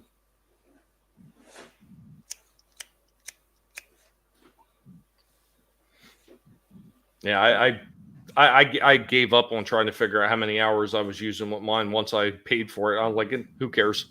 The only thing that I really do enjoy is like being able to put up all the clips. It just makes it so much easier for me. Yeah. Because then it's just a touch of the button. Yeah. Because I need to sort some out like that. But I haven't really had the need, really, because when I do lives, I don't have to be that professional. I ain't got that many viewers and that or subscribers, so No, I did it out of pure need, so much more so than so much the subscriber count, because I wanted to show things off, and because of the way my camera will freeze up because of my internet, it's like I can't do what I want to do. So I was like, if I just pay for StreamYards, this way I can have the clips, I can make videos, upload clips. The professional look and that, but you got to set it up and all that, and I'm a bit of a lazy cunt. But I did it for convenience. It was more convenience than anything. But unfortunately, once I got into the convenience factor, then I was like, oh, I could start doing this stuff. I could start doing intros and start doing this and start doing that. And next thing you know, I have no time to myself.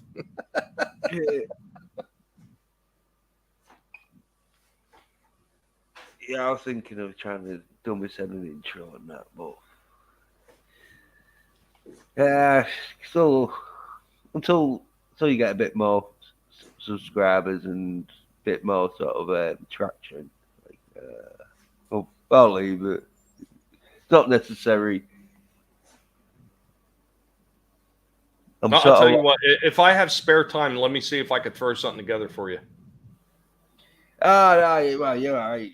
So, yeah, it's not necessary.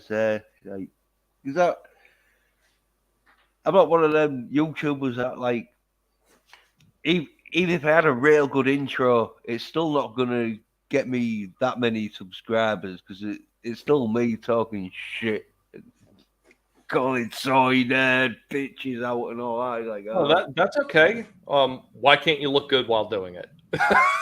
yeah. Oh yeah, yeah. Well, I'm aware. Try and keep it a bit raw.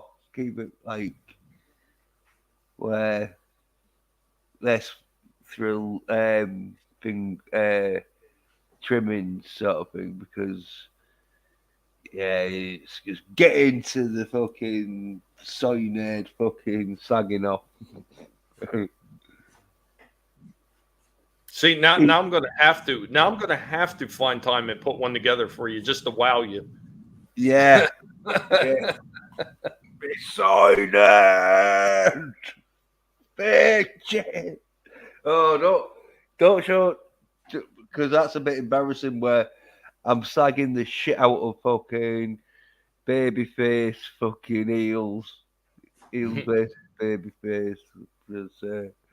I'm like, oh, you fat bastard, you fat fucking con. I don't want to call him a fat bastard. I don't know why I had to lay into a back up, but just wound me up because he was sagging off some. I forget exactly what he was sagging off, but he was sagging off some that I was like, "Yo, fuck." Yeah, I don't think he fucking really likes me if he knows about that fucking incident. Well, I know I sat there and I got into it with somebody and I called them a fat bastard. And this was at the moment when I dropped a bunch of weight, so I was I was down to I think I was down to 210 or something like that at the time. This was just over a year ago. It was right before my father died because I dropped tons of weight. So I called somebody a fat bastard and you can't call me that. And I said, why? I was overweight at one time too, so you can kiss my ass. I could use that term all I want. Yeah, it doesn't really matter. Even if you're fat, you still can call them a fat bastard. It's just that they'll call you a fat bastard back, but it's better if you're not fat, isn't it?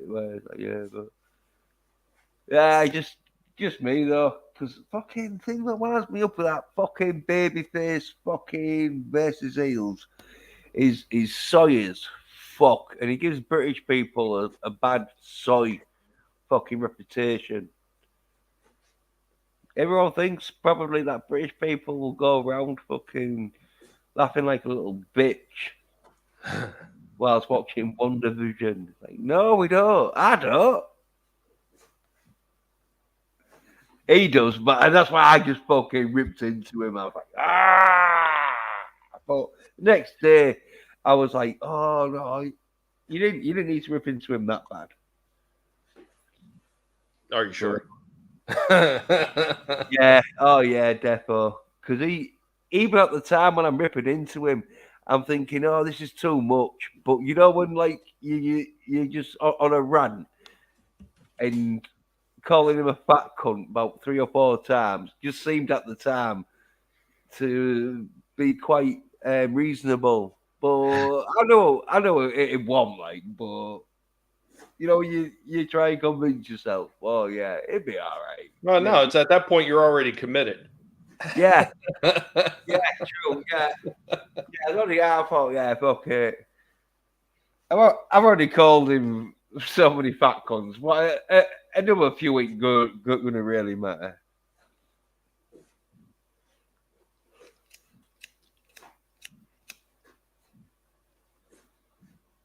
Mm-mm-mm. 2 out of 4 guinea pigs are passed out. Well, yeah, okay, start to end it, sort of thing. Yeah, man, this is as good a time as any, right?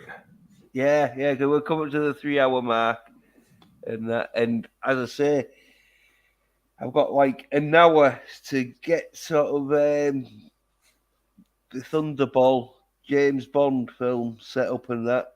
If anyone wants to watch it, but no one really has been wanting to watch the James Bonds, but well, I'll be watching it and then doing a review with spoilers stream at about 12ish my time, so I'll be in about 3 hours. I know Slasher was saying he was supposed to run a stream tonight. Yeah, he's doing Basket Case, I think it is. Mm-hmm. Yeah, Yeah, he asked me if I could stop in. I'm still not 100% sure because the wife usually has off today, and usually she wants to, go out to stores or she wants to do stuff, but she wound up having to go in today, and I don't know if she's going to work over or if she's going to be back home around 11. And I think he usually starts around 11, and I don't want to. Yeah. I don't want to be on a stream when she's coming home from work and her feeling like she has to be quiet. Yeah. It's one of them where you want to have the time on the stream for when you're talking about the film, isn't it? Yeah. Well, plus tomorrow's a big day too because my wife has a doctor's appointment. She also has to take my brother out to get a blood test early in the morning. So he's got to be up by, I want to say 8 or 8:30 my time. Right. So, yeah. Yeah. If I'm on a 11 o'clock stream that doesn't end till 1 or 2, I mean, that could be a real problem because I'll keep everybody up. Yeah. Oh yeah, cheers for popping on. Always fun. I'm glad when I have a chance to catch you. It doesn't happen that often because I'm always seem to be everywhere else at the same time. Yeah. Well, one of them where I should have done my stream yesterday, but I'd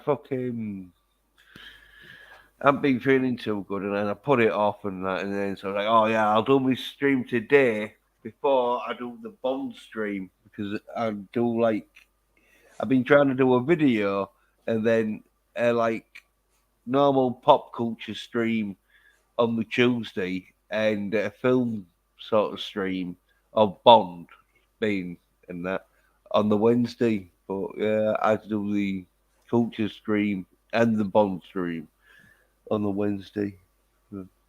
Yeah, cheers for Pop Culture Creator for popping in and that. And this dude, okay, Andrew Soyma. It's called Soy. It's a joke, man. I think it's one of my mates being a bit of a dick, but he's put Iron Man should be black and female like Bond will be. Proper kind of fucking wind up, mate. And that. And cheers to STW11. Oh, that could be 12. I don't know, but he agrees with Andrew. He's just trying to wind me up and all. And that shit. And then cheers to Games, Movie, and Comics Arrows. And cheers to Tommy. So, popping in there and chatting. And I think is there any other comments? No. But yeah. No, I think that was it. Yeah. Right. On the stream in that. So yeah, thanks for watching. Cheers. Bye. Later, y'all.